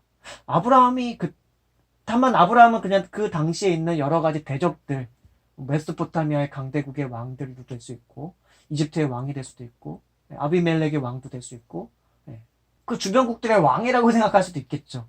혹은 그 후손들의 대적들이라고 생각할 수도 있겠죠. 그러나 아브라함이 그 뱀에 대한 저주, 에덴 동산에서 있었던 그런 신화처럼 들려져 있었던, 여겨지는 그런 그 사건 속에서 신이 약속해 주셨던 그 언약, 여자의 후손이 뱀의 머리를 상하게 하는데 그 뱀의 머리는 궁극적으로 사단이라는 것도 아마 그 에덴 동산에서 함께 하셨던 그 하나님에 대한 신앙을 갖고 있었던 그 믿음의 후손들은 아마 갖고 있었을 텐데, 그 하나님, 그럼 그 사단의 성문을 나의 후손 중에서, 나의 씨 중에서 그 성문을 차지하게 된다고? 사단을 멸하게 될 존재가 나의 씨 중에서 나오게 된다고? 그 믿음을 아마 갖고 살아갈 수도 있겠죠. 하나님의 사랑은요, 그렇게 신실하게, 우리가 볼 땐 너무 경악스러울 만한 아브라함에 대한 시험이었지만, 근데 이 시험 속에서는 가만히 곱씹어서 생각해 보면은 너무나 놀라운 하나님의 지혜가 이 속에 담겨 있었던 것이고, 그 지혜는 어떻게 오늘날 현대인이 부정적으로 하나님을 바라보면은 어떻게 인신제사를 명할 수가 있어라고 할 수 있을지 모르지만, 그 당시 시대의 문화와 그런 여러 가지 정황들을 알아보면은, 생각해 보면은 오히려 아브라함의 낮은 눈높이에 있는 그런 어떤 신학적인 사고, 신에 대한 오해가 있을 법한 그것까지도 안배에 다 두시는, 철저히 눈높이를 낮추셔서 그에게까지 존중을 하면서, 그의 눈높이까지 존중을 하면서, 아브라함의 그 눈높이까지 존중하면서 하시는 그 테스트였다. 그리고 그 테스트는 아브라함 한 사람에 대한 테스트였지만, 아브라함이 그것에 대해 순종하고 하나님께 신앙을 표현했을 때 그것을 인류 전체에 대한 복으로 하나님께서는 확장시키셨다. 그래서 나중에 신약 성경에서는 아브라함의 그 믿음의 본에 대해서 얘기를 하면서 얘기를 하고 있거든요. 그리고 궁극적으로는 첫사람 아담은 범죄하였지만 두 번째 아담인, 왜 이제 예수님을 두 번째 아담이라고 표현을 해요. 이 두 번째 아담인 이 예수님 안에서 첫사람 아담이 범죄하여 온 인류가 본래 거룩하신 하나님의 형상과 모양을 따라 아담이 지음받았지만 범죄하니까 그 이후로 태어난 사람은 영적으로나 육적으로나 다 아담 닮아가지고 하나님을 떠나 범죄한 아담을 닮아서 태어나니까 그 죄 악의 유전자가, 그리고 대홍수까지 있었던 노아의, 지금 인류는 뭐라 그랬죠 제가? 아담의 후손이라기보단 노아의 직계 후손이라고 했잖아요. 그럼 그 노아의 후손으로서 그 대홍수까지 있어 오기까지 있었던 인류가 간직하고 있었던 그 죄의 유전자들이 그 후손이 계속 있었는데, 이제 두 번째 아담이 예수 그리스도가 왜 두 번째 아담이냐면은 하나님께서 새롭게 새 하늘과 새 땅을 여시는데, 그 새롭게 새 하늘과 새 땅에서 여시는 그것의 첫 번째 사람인 거예요. 첫 번째 온전한 사람이 바로 예수 그리스도가 되시는 거예요. 그래서 그 예수 그리스도 안에서 하나님의 모든 의의가 완성이 됐고, 하나님의 모든 거룩하심이 완성이 됐고, 하나님 자신이 오셨기 때문에 하나님 자신으로서 그 사랑을 행하시고 본보이시고 그 신실히 살아가는 그 모든 거룩의 유전자, 선의 유전자, 하나님의 사랑의 유전자가 예수 그리스도 안에서 한 사람, 그 예수 그리스도 안에서 다 이루어지는데, 그걸 신실한 삶으로 이루어지는데, 그것이 우리의 죄를 다 담당하고 죽으시고 부활하시는 그 사건을 통해서, 죄가 없는 분이신데 죽임 당했으니까 하나님의 질서에 있어서, 하나님의 공의의 법에 있어서 죄가 없는 사람은 죽을 수가 없는 거예요. 근데 죄가 없는데 무고하게 죽었어. 그러니까 법적으로는 살아야 되시는 분이야. 그러니까 부활시켜 주셨어요. 그러나 인류의 모든 죄를 그가 억울하게 죽음 당했을 때 다 담당하시는 것이었던 거예요. 아버지여 저들을 용서하여 주시옵소서. 저들은 자기들이 하는 죄를 알지 못하나이다. 유언적 그 십자가 위에서 죽으시면서 죄 없는 이가 하나님께 유언적으로, 그리고 하나님 자신이시면서 하나님의 하나뿐인 아들인 당신께서 유언적으로 저들을 용서하여 주시옵소서 라고 하고 있거든요. 죄가 없으시기 때문에 다시 부활시키실 수밖에 없으셨고, 물론 하나님이시기 때문에 또한 부활하실 수밖에 없는, 그 두 가지가 같이 맞물려서 그렇게 되었던 것이죠. 그리고 그 예수 그리스도는 이제 그 십자가의 죽음과 부활을 통해서 하나님 편에서 이제 인간을 향해서는 더 이상 죄악이 문제가 되지 않아요.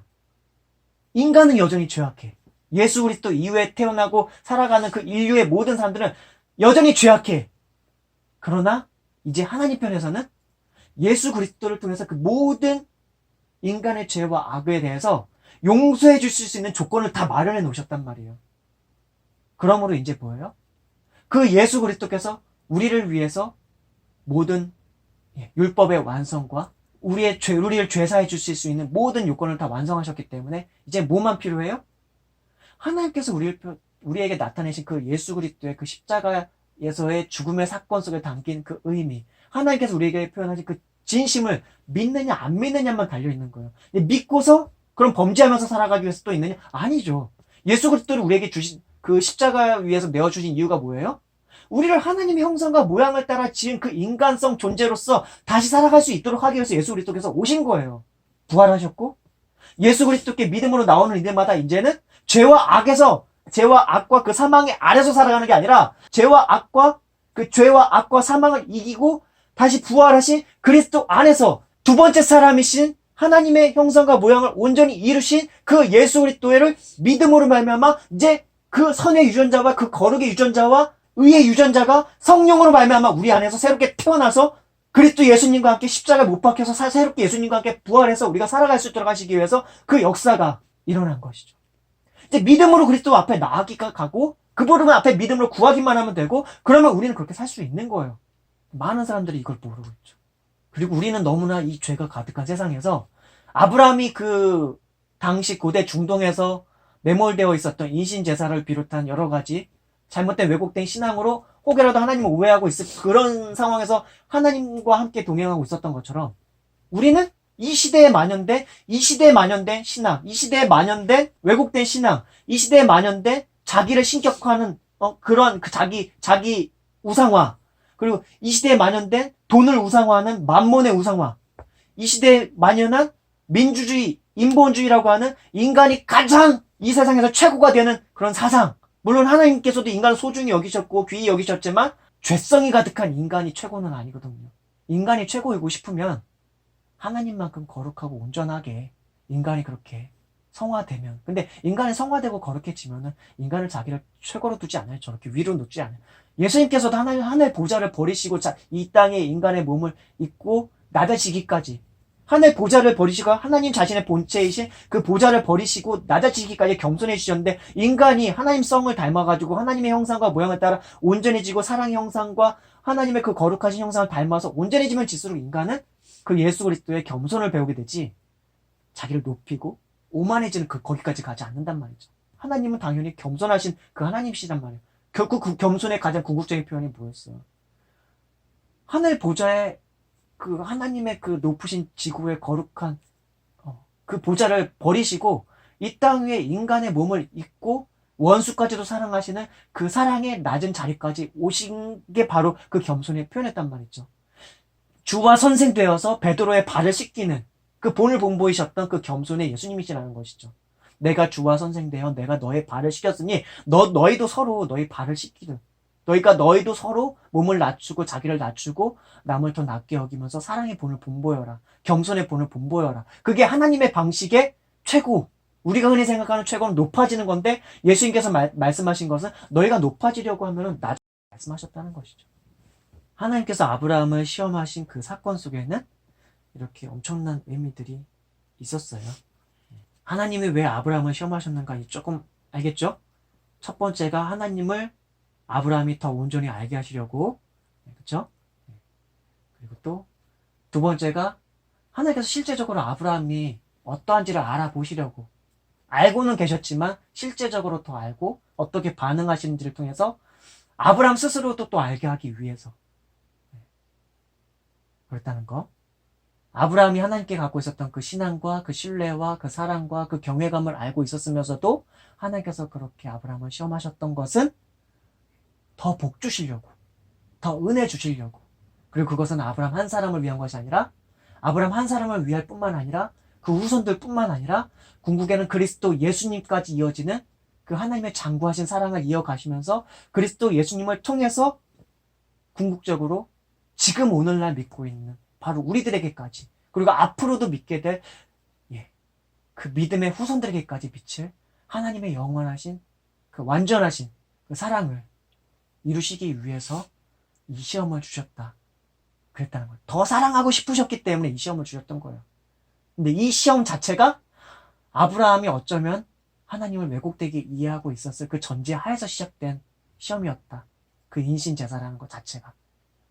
하나님께서 잔인한 하나님이셨기 때문에 인신제사를 아브라함에게 명령하신 게 아니라 아브라함이, 믿음의 사람이었던 아브라함이 그 당시 시대에 만연해 있었던 왜곡된 신관에 혹시라도 젖어 있었을 가능성을 전제로 해서 하나님께서는 이 인신제사를 주심으로써 오히려 그것을 아브라함이 순종할 때 더 온전하신 하나님, 인신제사 따위를 허용하지 않으시는 하나님, 인간을 제물로 바치는 것 따위를 허용하지 않는 당시대에 만연해 있었던 왜곡된 신과는 완전히 다른, 우상신과는 완전히 다른 참된 신이신 하나님을 온전히 알게 하시기 위해서 이 시험을 주셨고, 아울러서 이 시험에서 아브라함이 순종하였을 때, 그리고 이 순종할 것은 이미 하나님께서는 다 알고 계셨지만 복에 복을 더하시고 은혜에 은혜를 더하셔서 일부러 시험을 주셨고, 시험을 주신 다음에 그걸 통과했을 때 하나님께서는 작정한 듯이 그래, 너의 대적의 성문이 너의 씨를 통해서 점령될 거야. 마귀와 사단이 아브라함 너의 씨를 통해서 점령될 거야.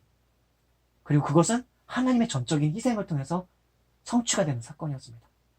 하나님 자신이 십자가의 예수님으로 오셨어야 됐고, 하나님의 독생자 아들이 십자가의 예수님으로 오셨어야 됐고, 그리고 온갖 모욕과 모멸감을 받으면서 십자가에서 욕을 당하시고 십자가를 지고 걸어가셔야 했고, 십자가에서 우리를 위하신, 끝까지 우리를 위하신 그 사랑을 다 표현하시고 죽으셔야 했다. 이 정도 말씀드렸으면 어느 정도 이 창세기 22장의 내용들을 어느 정도 거의 다 그래도 말씀을 드린 것 같아요. 요거 말고 아마 더 얘기를 드린다면 그냥 시험 자체에 대해서 아마 주제를 삼아서 얘기 드릴 수 있는 부분이 있겠지만, 그거는 나중에, 시험이라는 주제는 앞으로 창세기에서 한 106구절 정도가 더 나오거든요. 그때 나는 아마 또 더 깊이 또 나누게 되는 것이 있을 거예요.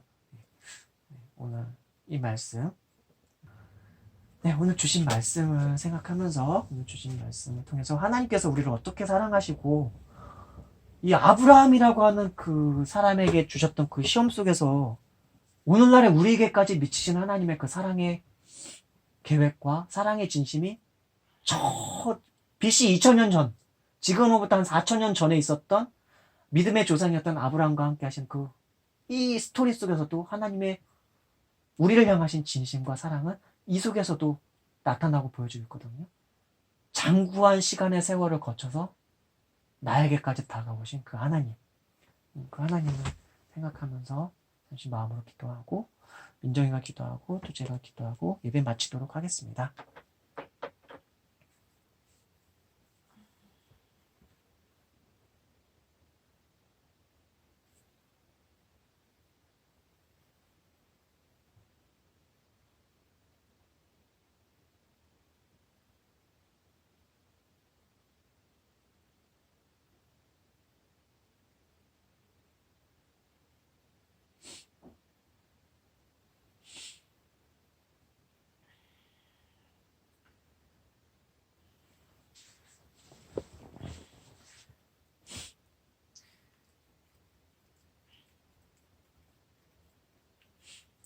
하늘에 계신 우리 아버지 하나님, 그리고 예수님,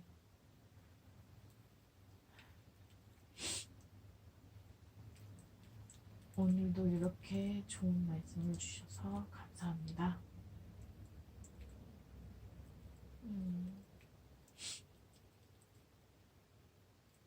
오늘 주신 말씀은 아브라함에게 하나님이 큰 사랑을 베푸셨고 그 사랑에 대한 내용이었습니다.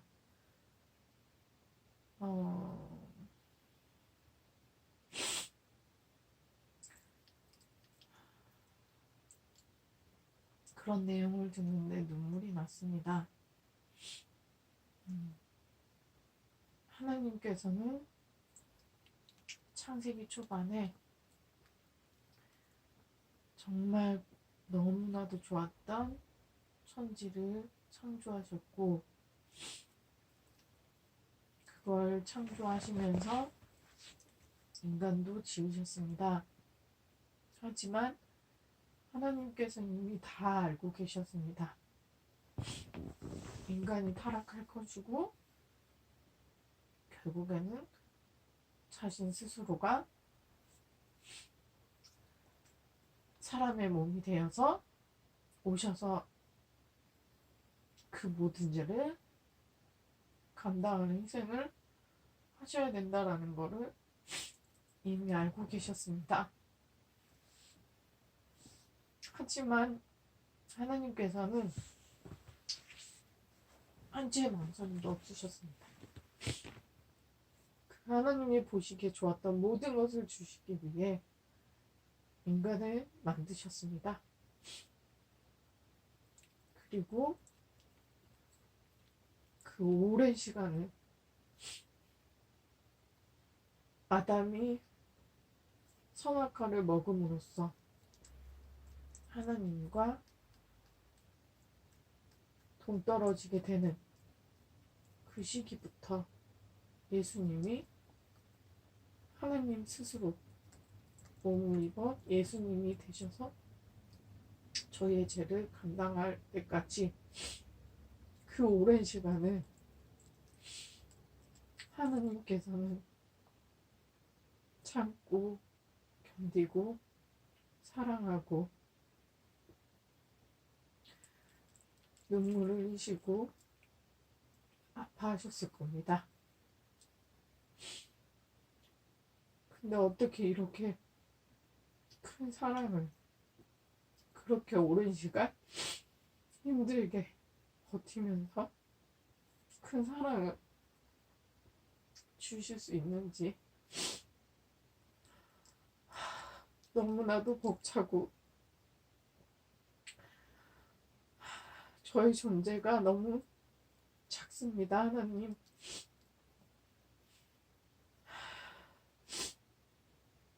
오늘 그 내용을 배우면서 너무나도 마음이 아프고 너무나도 감당하기에는 너무 버거운 사랑이었습니다.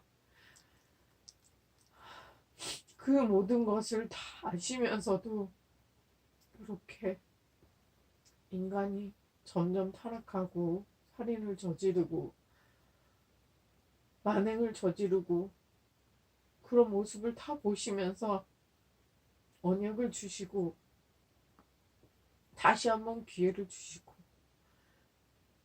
결국에는 예수님을 통해서 희생까지 하셨습니다. 이 모든 것을 알고 있는데 어찌 하나님을, 이 좋으신 하나님을 원망하고 미워할 수 있겠습니까? 감사합니다. 지금이라도 이렇게 하나님을 더 알게 되고 더 배우게 돼서 정말 정말 너무 좋습니다.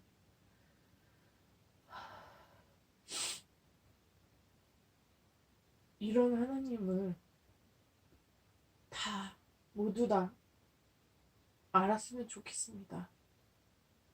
이런 하나님의 사랑과 그 인자하심과 그 오랜 시간, 오랜 세월을 참고 견디신 이 마음을, 이 큰 사랑을 다 알았으면 좋겠습니다. 모든 사람이 하나님을 알아서 다 누렸으면 좋겠습니다. 하나님,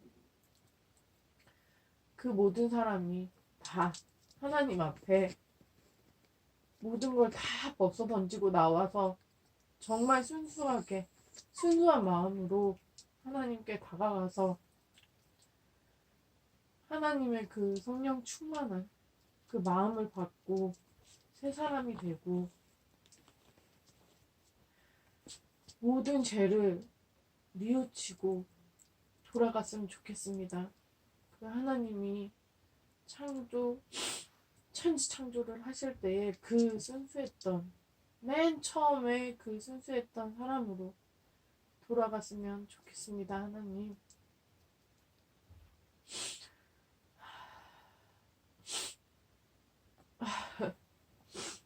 오늘도 이렇게 좋은 말씀을 주셔서 또 한 번 하나님의 사랑을 제 가슴 속에 채웁니다. 하나님, 정말 감사합니다. 지금 현재도 많은 사람들이 그 사랑을 누리고 있고 모르는 사람도 있습니다. 모르는 채 죽어가는 사람도 있고 힘들게 삶을 지탱하는 사람도 있습니다. 그리고 죄를 짓는 사람도 있고 굶어 죽는 사람도 있습니다. 하나님, 그들은 정말 힘들게 살고 자기가 죄를 짓는데도 짓는지 모르는 사람들도 있습니다. 하나님 다 아시지요? 하나님께서 보시고 하나님이 좋으실 대로 행하십시오. 하나님, 하나님이 보시기에 좋으실 대로 어려운 사람에게는 도움을 주시고 진짜 큰 죄를 지는 사람에게는 하나님께서 벌을 주시고 하나님이 충분히 그렇게 하시고 계시리라 믿습니다. 하나님은 충분히 그런 능력이 있으신 분이시니까요. 하나님, 저는 이렇게 간청드립니다. 그 모든 사람들이 하나님께 나와서 자신의 존재를 알리고 조금이나마 하나님과 가까워질 수 있도록 도와주십시오. 하나님, 오늘도 이렇게 많은 사랑과 은혜를 주셔서 감사합니다. 모든 사람들이 다 이 사랑을 받을 수 있도록 나눌 수 있도록 도와주십시오. 감사합니다. 하늘에 계신 우리 아버지 예수님의 이름으로 기도드렸습니다. 아멘. 좋으신 아버지 하나님, 고맙고 감사합니다. 창세기 22장 이 말씀 속에서 아브라함에게 주셨던 이 시험 속에 담겨져 있었던 하나님의 크고 깊으신 사랑과 계획, 그 절절하신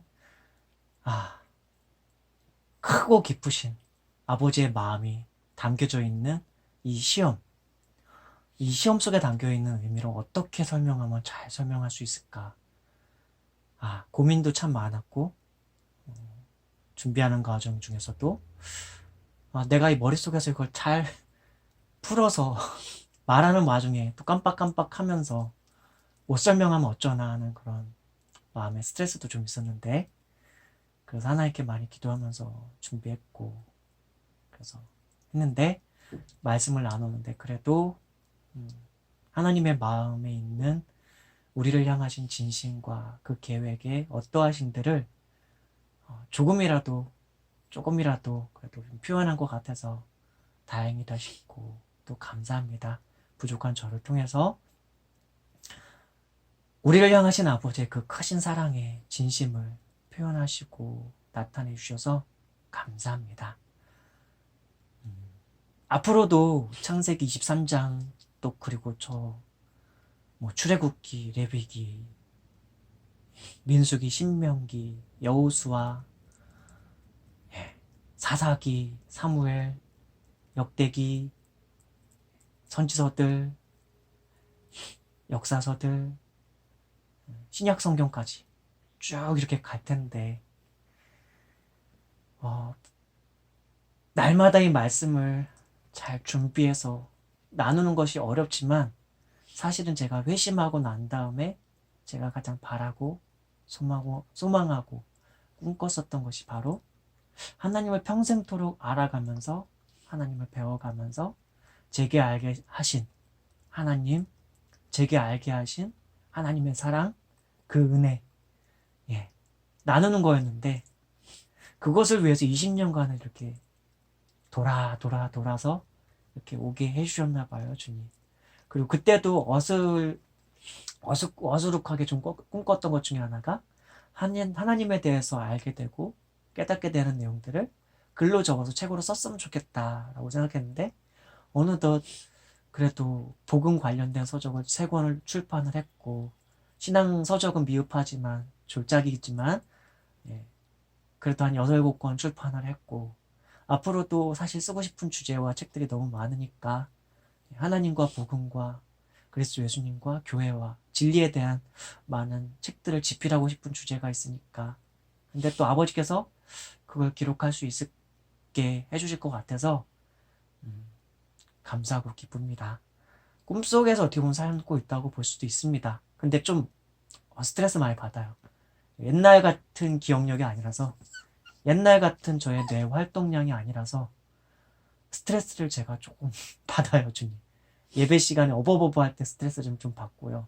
본래 준비했던 것이 한 100 정도의 분량이었다고 본다면 제가 나누게 되는 게 막 30도 안 될 만큼 밖에 못 나눌 때, 내가 준비하고 되게 묵상하고 깨닫게 한 내용들을 좀 절묘한 말과 절묘한 표현과 그리고 적재적소에 잘 그 어휘들을 잘 기억해서 나눠서 하고 싶은데, 와, 이게 옆에서 강아지들 낑낑거리고 또 저 순간순간 그 말씀을 나누다가 나가도 기억력이 안 떠올라가지고 말 못하게 될 때 미치겠습니다, 주님.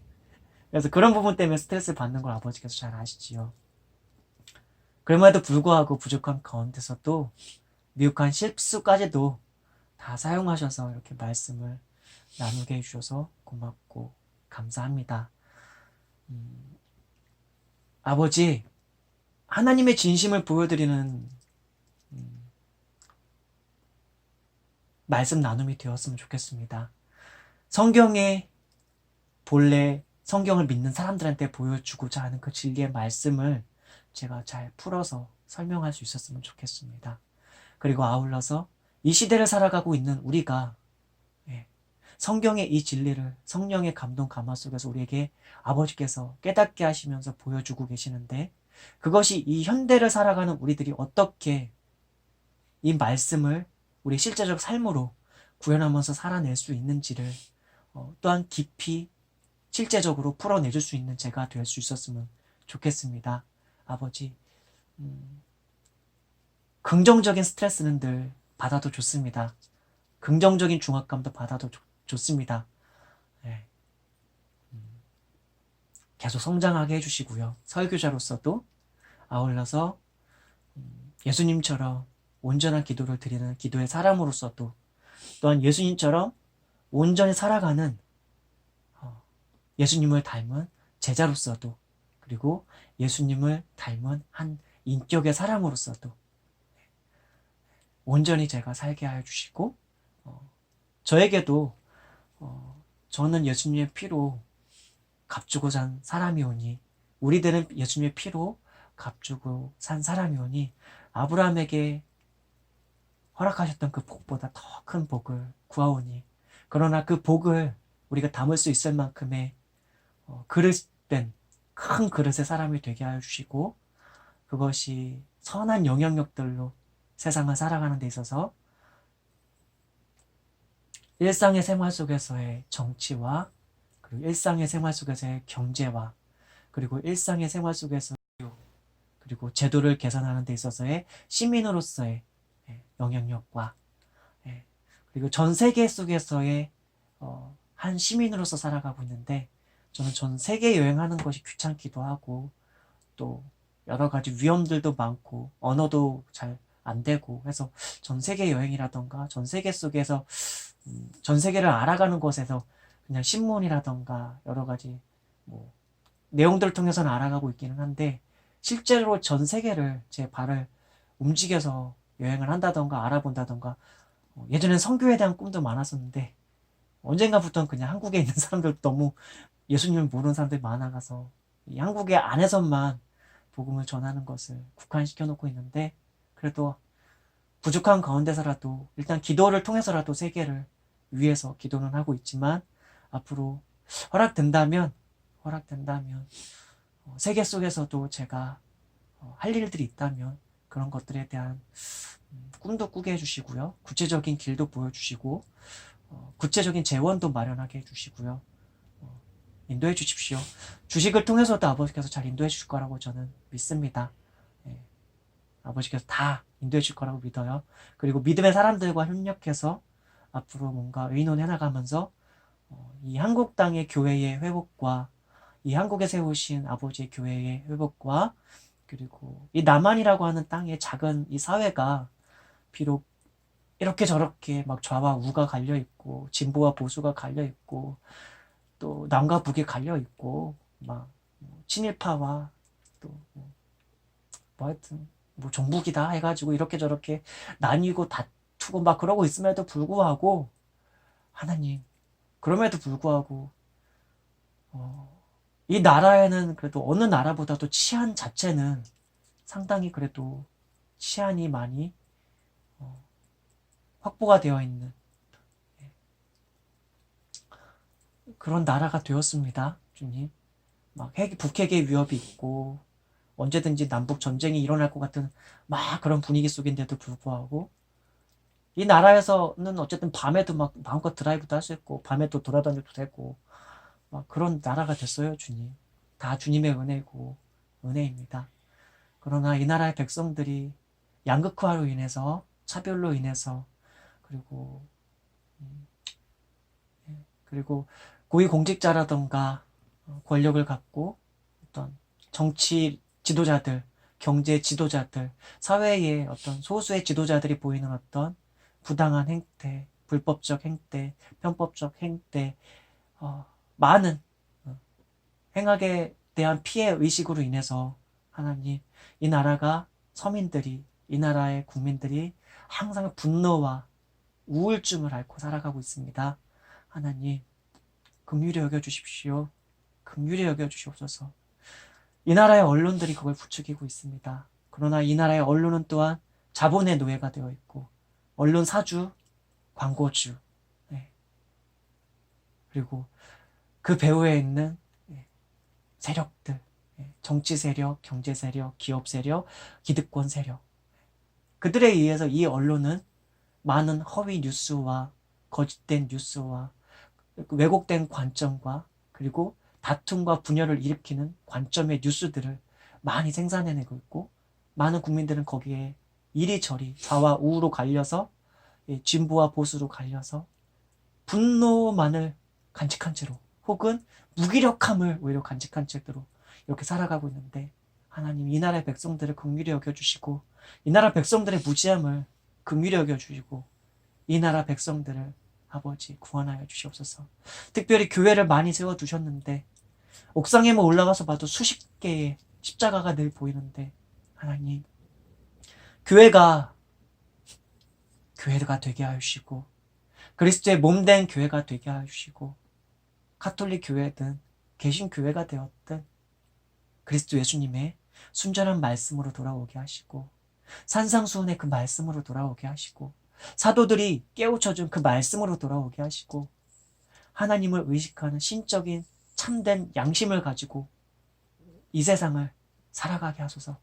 빛으로서 살아가게 하시고 소금으로서 세상의 부패를 방지하는 역할을 하게 하소서. 하나님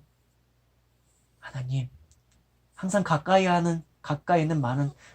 있는 사람들로부터의 어떤 선행과 나눔과 베품을 이루게 하시고 또한 가족 간의 불화가 점점 심해져 가고 있고 이혼율도 증가해 가고 있고 그런 상황이지만 아버지여 이 백성들을 긍휼히 여겨주셔서 사람이 살아가는 가치, 사람이 산다는 의미를 되돌아보고 사람이 살만한 이유가 있는 것인지를 되돌아보고 그것을 생각할 때 신을 떠올리게 하시고 하나님을 떠올리게 하셔서 그 하나님이 어떤 분이신지를 알고 생각함을 통해서 하나님께로 돌아오게 하소서.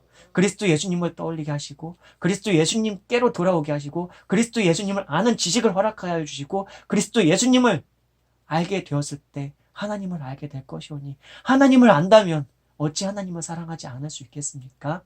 하나님을 알게 하시고 믿게 하시고 신뢰하게 하실 때 우리는 하나님을 사랑할 수밖에 없습니다. 하나님이 우리에게 보여주신 그 진심이 얼마나 큰지를 우리가 조금만 알게 되어도 우리는 하나님을 사랑할 수밖에 없습니다.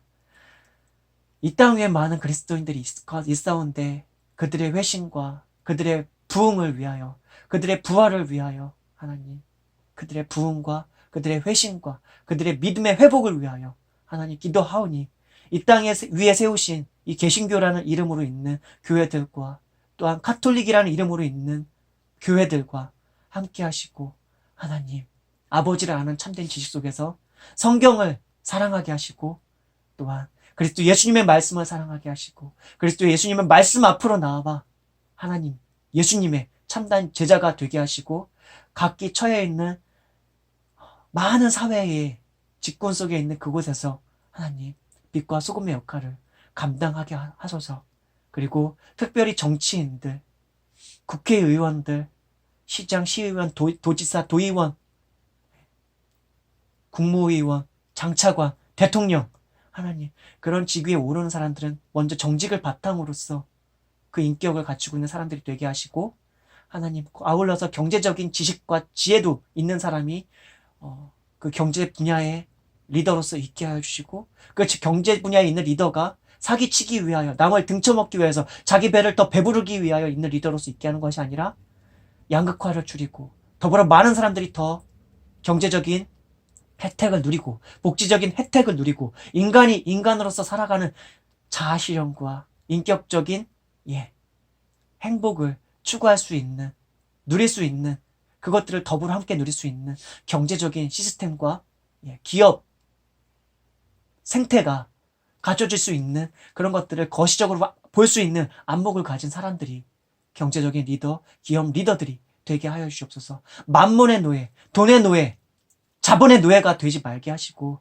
각기 제도 속에 있는 여러 기업들과 사회와 사람들이 돈의 노예가 되는 한 행복은 없다는 것을 알게 하시고 돈의 노예가 되는 한 오히려 그 삶이 너무나 허무하고 헛됨을 알게 하시고 하나님 참된 신이신 아버지 안에서의 삶을 쫓는 그 삶이 진정한 행복한 삶임을 그들이 알게 하시고 이 사회가 이 대한민국이라고 하는 이 전 세계에서도 매우 작은 이 나라가 빛과 소금의 역할을 하는 나라가 되게 하여 주시옵소서. 한반도의 평화를 허락하여 주시고 한반도에 하나님의 은혜와 하나님의 은총을 허락하여 주시옵소서.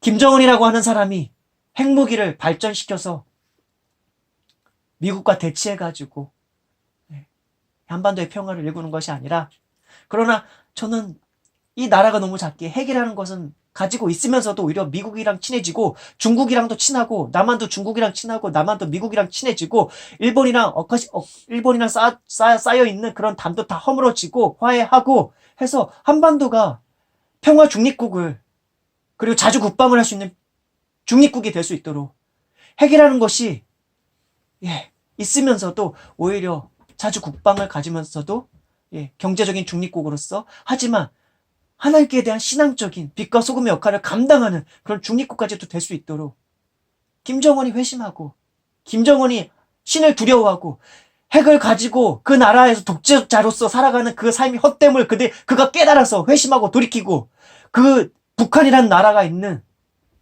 거기에 권력을 가지고 있는 그 군부 세력들이 그 자기들이 가지고 있는 그 알량한 권력이라는 거 하는 것 때문에 그 인민이라고 하는 사람들이 너무나 가난과 굶주림과 정신적인 자유도 없이 그렇게 살아가고 있는 것들을 그들이 알아서 그들의 삶이 너무나 허무하고 헛된 것임을 알아서 신이 없이 살아가는 그 삶의 헛됨. 그냥 전쟁에서 자주 국방이라는 거 하나에만 몰입해서 살아가는 그것의 헛됨, 그것을 알아서 그러나 그러기 위해서는 미국의 도움이 있어야 됩니다. 트럼프가 협조해줘야 되고 트럼프 이후에 나오는 미국의 정부와 거기에 있는 방위산업체라고 하는 군수산업체라고 하는 그들이 협조해줘야지만 가능합니다.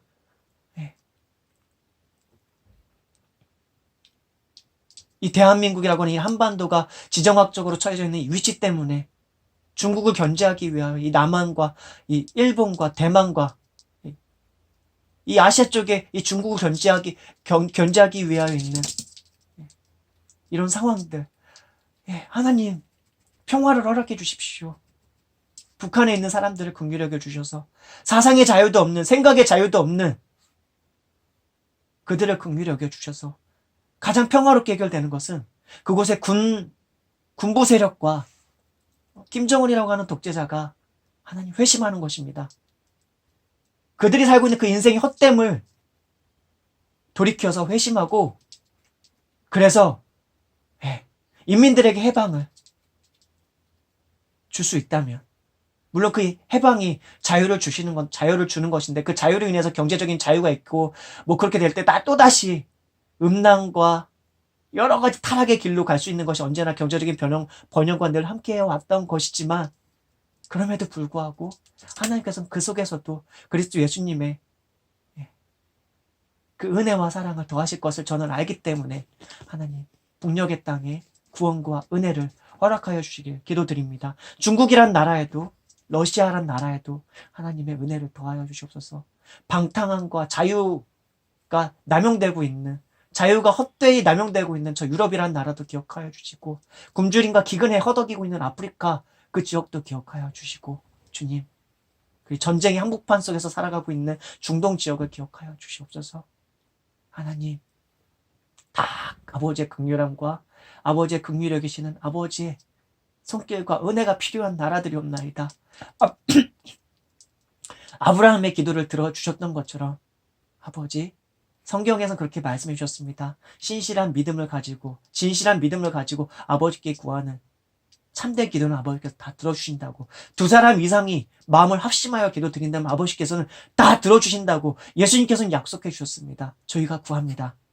전 세계에 평화를 허락하여 주시고, 전 세계에 참되게 아버지를 믿을 수 있는 자유를 허락하여 주시옵소서. 특별히 우상이 많은 인도와 인도네시아를 기억하여 주시옵소서.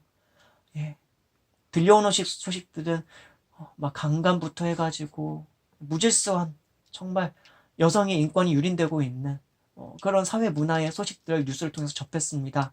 하나님, 그리고 우상이 너무 많고 하나님에 대한 지식도 너무나 없고, 그렇습니다.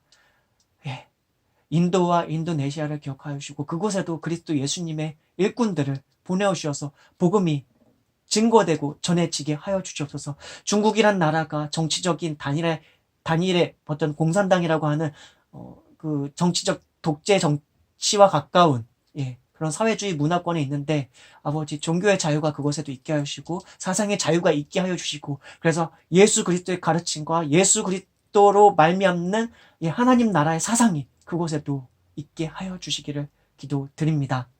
아버지, 늘 구하고 바라옵나니, 이 기도가 저희 이 가정에서 두 사람만의 기도가 아니라 유튜브를 통해서 듣게 되는 많은 사람들이 또 함께 아버지께 그들 각양의 의지로, 그들 각 사람의 참된 의지로 하나님 앞에 올려드리는 선한 마음의 기도의 향기가 되어 아버지께서 듣고 기뻐하시면서 전 세계를 향하신 아버지의 선하신 경륜을 이루어 주시기를 기도드립니다. 트럼프라고 하는 사람이 오만함으로 아버지 미국을 통치하지 않도록 도와주시고,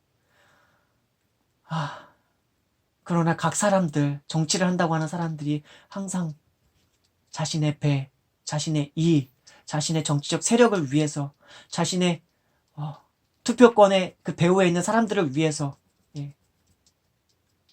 그 이익들을 위해서 늘 움직이는데, 하나님, 그럼에도 불구하고 궁극적으로는 하나님의 나라와 아버지의 선하신 영광과 아버지의 선하신 뜻을 하늘에서 이룬 것 같이 땅에서도 이루어 가시기 위한, 땅에서 아버지의 뜻을 이루어 가시기 위한, 그 섭리와 역사를 일구어 가시기 위한 그런 섭리와 경륜 속에서 열강의 국가의 지도자들 가운데서 섭리하시고 역사하여 주시길 기도드립니다.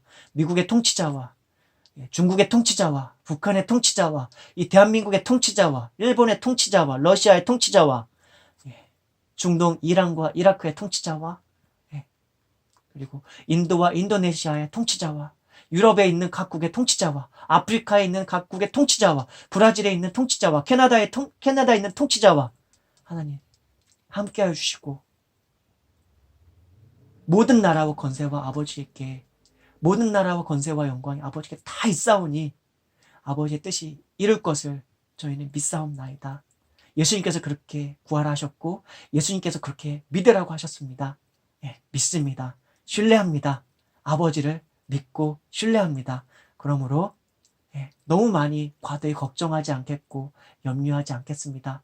그러나 예수님께서 말씀하신 것처럼 애통해 하는 마음을 갖고 그리고 긍휼 여기는 마음을 갖고 세상을 바라보겠습니다. 나를 바라보겠습니다. 우리를 바라보겠습니다. 하나님,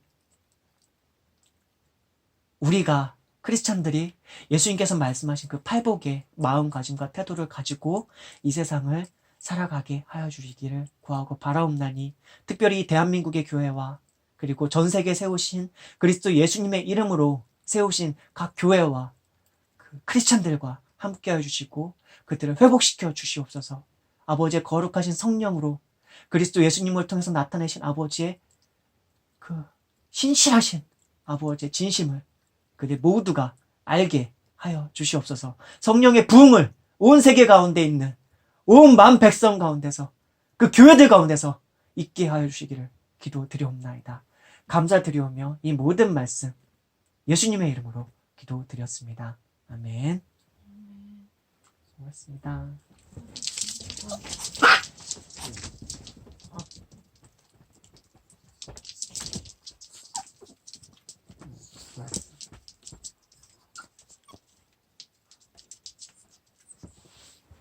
오늘은 하나님을 더 많이 깊이 알게 됐지. 니네 혹시 근데 예배 중에 방구 꼈냐? 니네가 꼈구나. 마눌님은 아니라고 하는데 내가 순간 시험 될 뻔했다.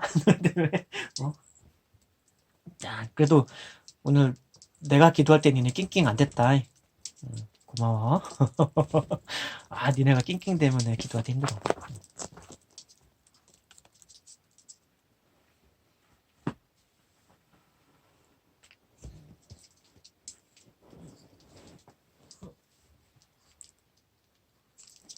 하나님의 사랑이 너무 크지요?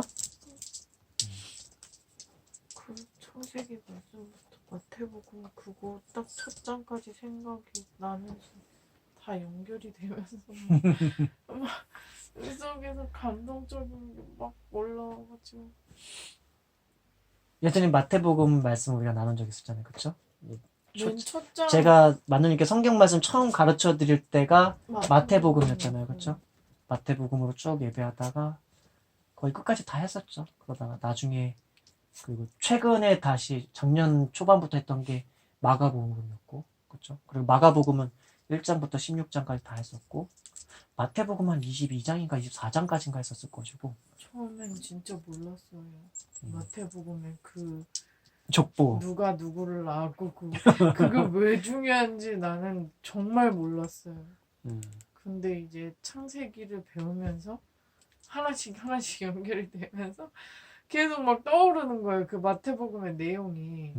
그러면서 이제 오늘 와서 창세기 때 그 뱀한테 하신 말씀하고 이 아브라함의 말씀하고 이제 마태복음의 그 족보하고 그 다음에 예수님이 십자가에 못 박히신 것까지 이제 쭉 연결이 되니까 막 눈물이 계속 나는 거예요. 그러면 처음부터 하나님을 준비하시고 이미 인간을 만드시고 그거를 다 감당하시기 위해서 그렇게 하셨다는 게 그게 연결이 되니까 진짜 다음 책의 주제가 이거야. 원래는. 오늘 예배 시간에 나눈 이게 다음 책에서 사실은 나눌 것의 핵심이에요. 사실은 핵심인데 다음 책에서 훨씬 더 방대하게 아마. 근데 이거를 어떻게 책을 써야 되나? 이거 성경 전체를 다 얘기해야 되거든요. 그리고 마가복음을 우리가 창세기 말씀 나누기 전에 마가복음 1장부터 16장을 다 나눴잖아요. 그러다 보니까 아마 더 깊이 많이 와닿았을 거예요. 그러고 나니까 아브라함한테 시험하시려고 그 하신 말씀이 정말 하나님이 그 계획한 거에 대한 그거에 비하면 정말 아무것도 아닌 말씀이시라는 게 난 느껴지는 거예요. 나중에 그 예수님을 통해서 자기가 희생을 하시고 그것까지 다 그거를 다 계획하시고 그 중간에 시험을 하시려고 그렇게 하시는 것 자체가 그러니까 내가 너무 작은 사람인 거예요. 그 많은 것들을 받기에는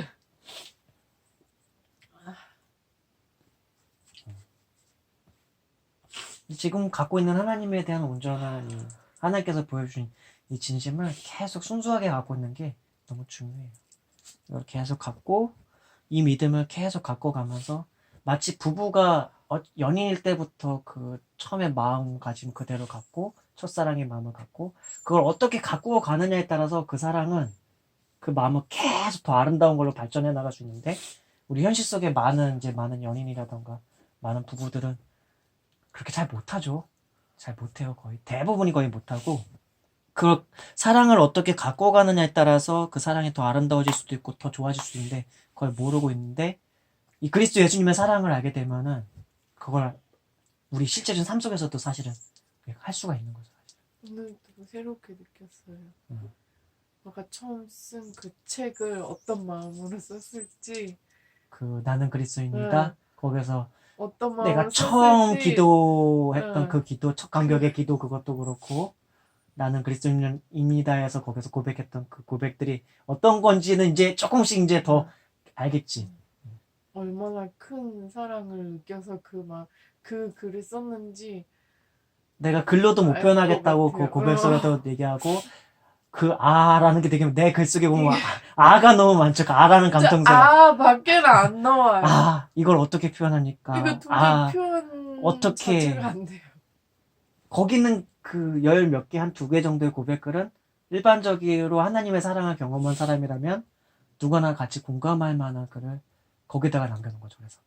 근데 마누님은 초반에 그거 읽을 때는 그냥 모르지 다 내가 말하는 의미를 모르는데도 불구하고 근데도 마누님 그 책을 읽으면서 너무 따뜻하다고 느꼈으니까 나는 그리스도인입니다. 그 책을 우리가 연애할 때 제가 한번 읽어봐라 해가지고 읽어봤던 책인데 근데도 그 책을 읽으면서 그때 마누님이 되게 마음이 뭐라 그럴까 황량했다 그랬잖아요. 그때 연애할 때 그렇죠. 황량했을 때 그 책을 읽을 때 마음이 따뜻해짐을 느꼈고 되게 뭔가 다시 또 치유된다는 느낌을 받았다고 그랬고 내 삶에 여유도 생겼고 마음에 여유도 생겼고 그리고 하나님을 다시 생각하게 됐고 신을 다시 생각하게 됐고 어렸을 때 카톨릭 교회를 나가긴 했었지만 신앙이라는 게 거의 없이 그쵸. 살아왔었고 그리고 신을 떠나서도 살아왔었죠 사실은. 좀 그러다가 제 책을 통해 가지고 다시 하나님을 떠올리게 됐고 신을 떠올리게 됐고 근데 진짜 그때 그 연애했을 때의 그 마음에 비하면 지금의 마음은 진짜 엄청나게 커졌어.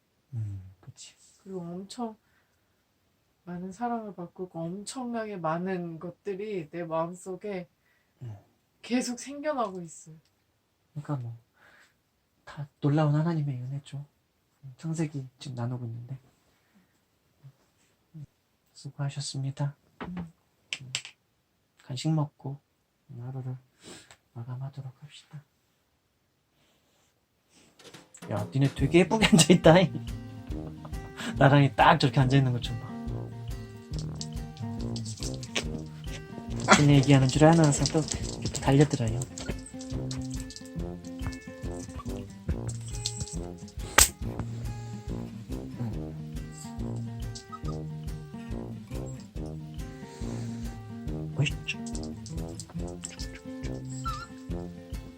너 원래 손 잡으면 이렇게 막 손 튕기잖아. 그렇지.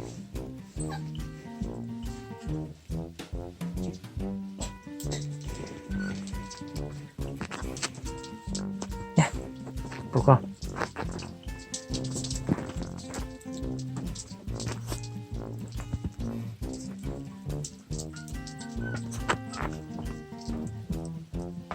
안 돼, 보고. 안 돼.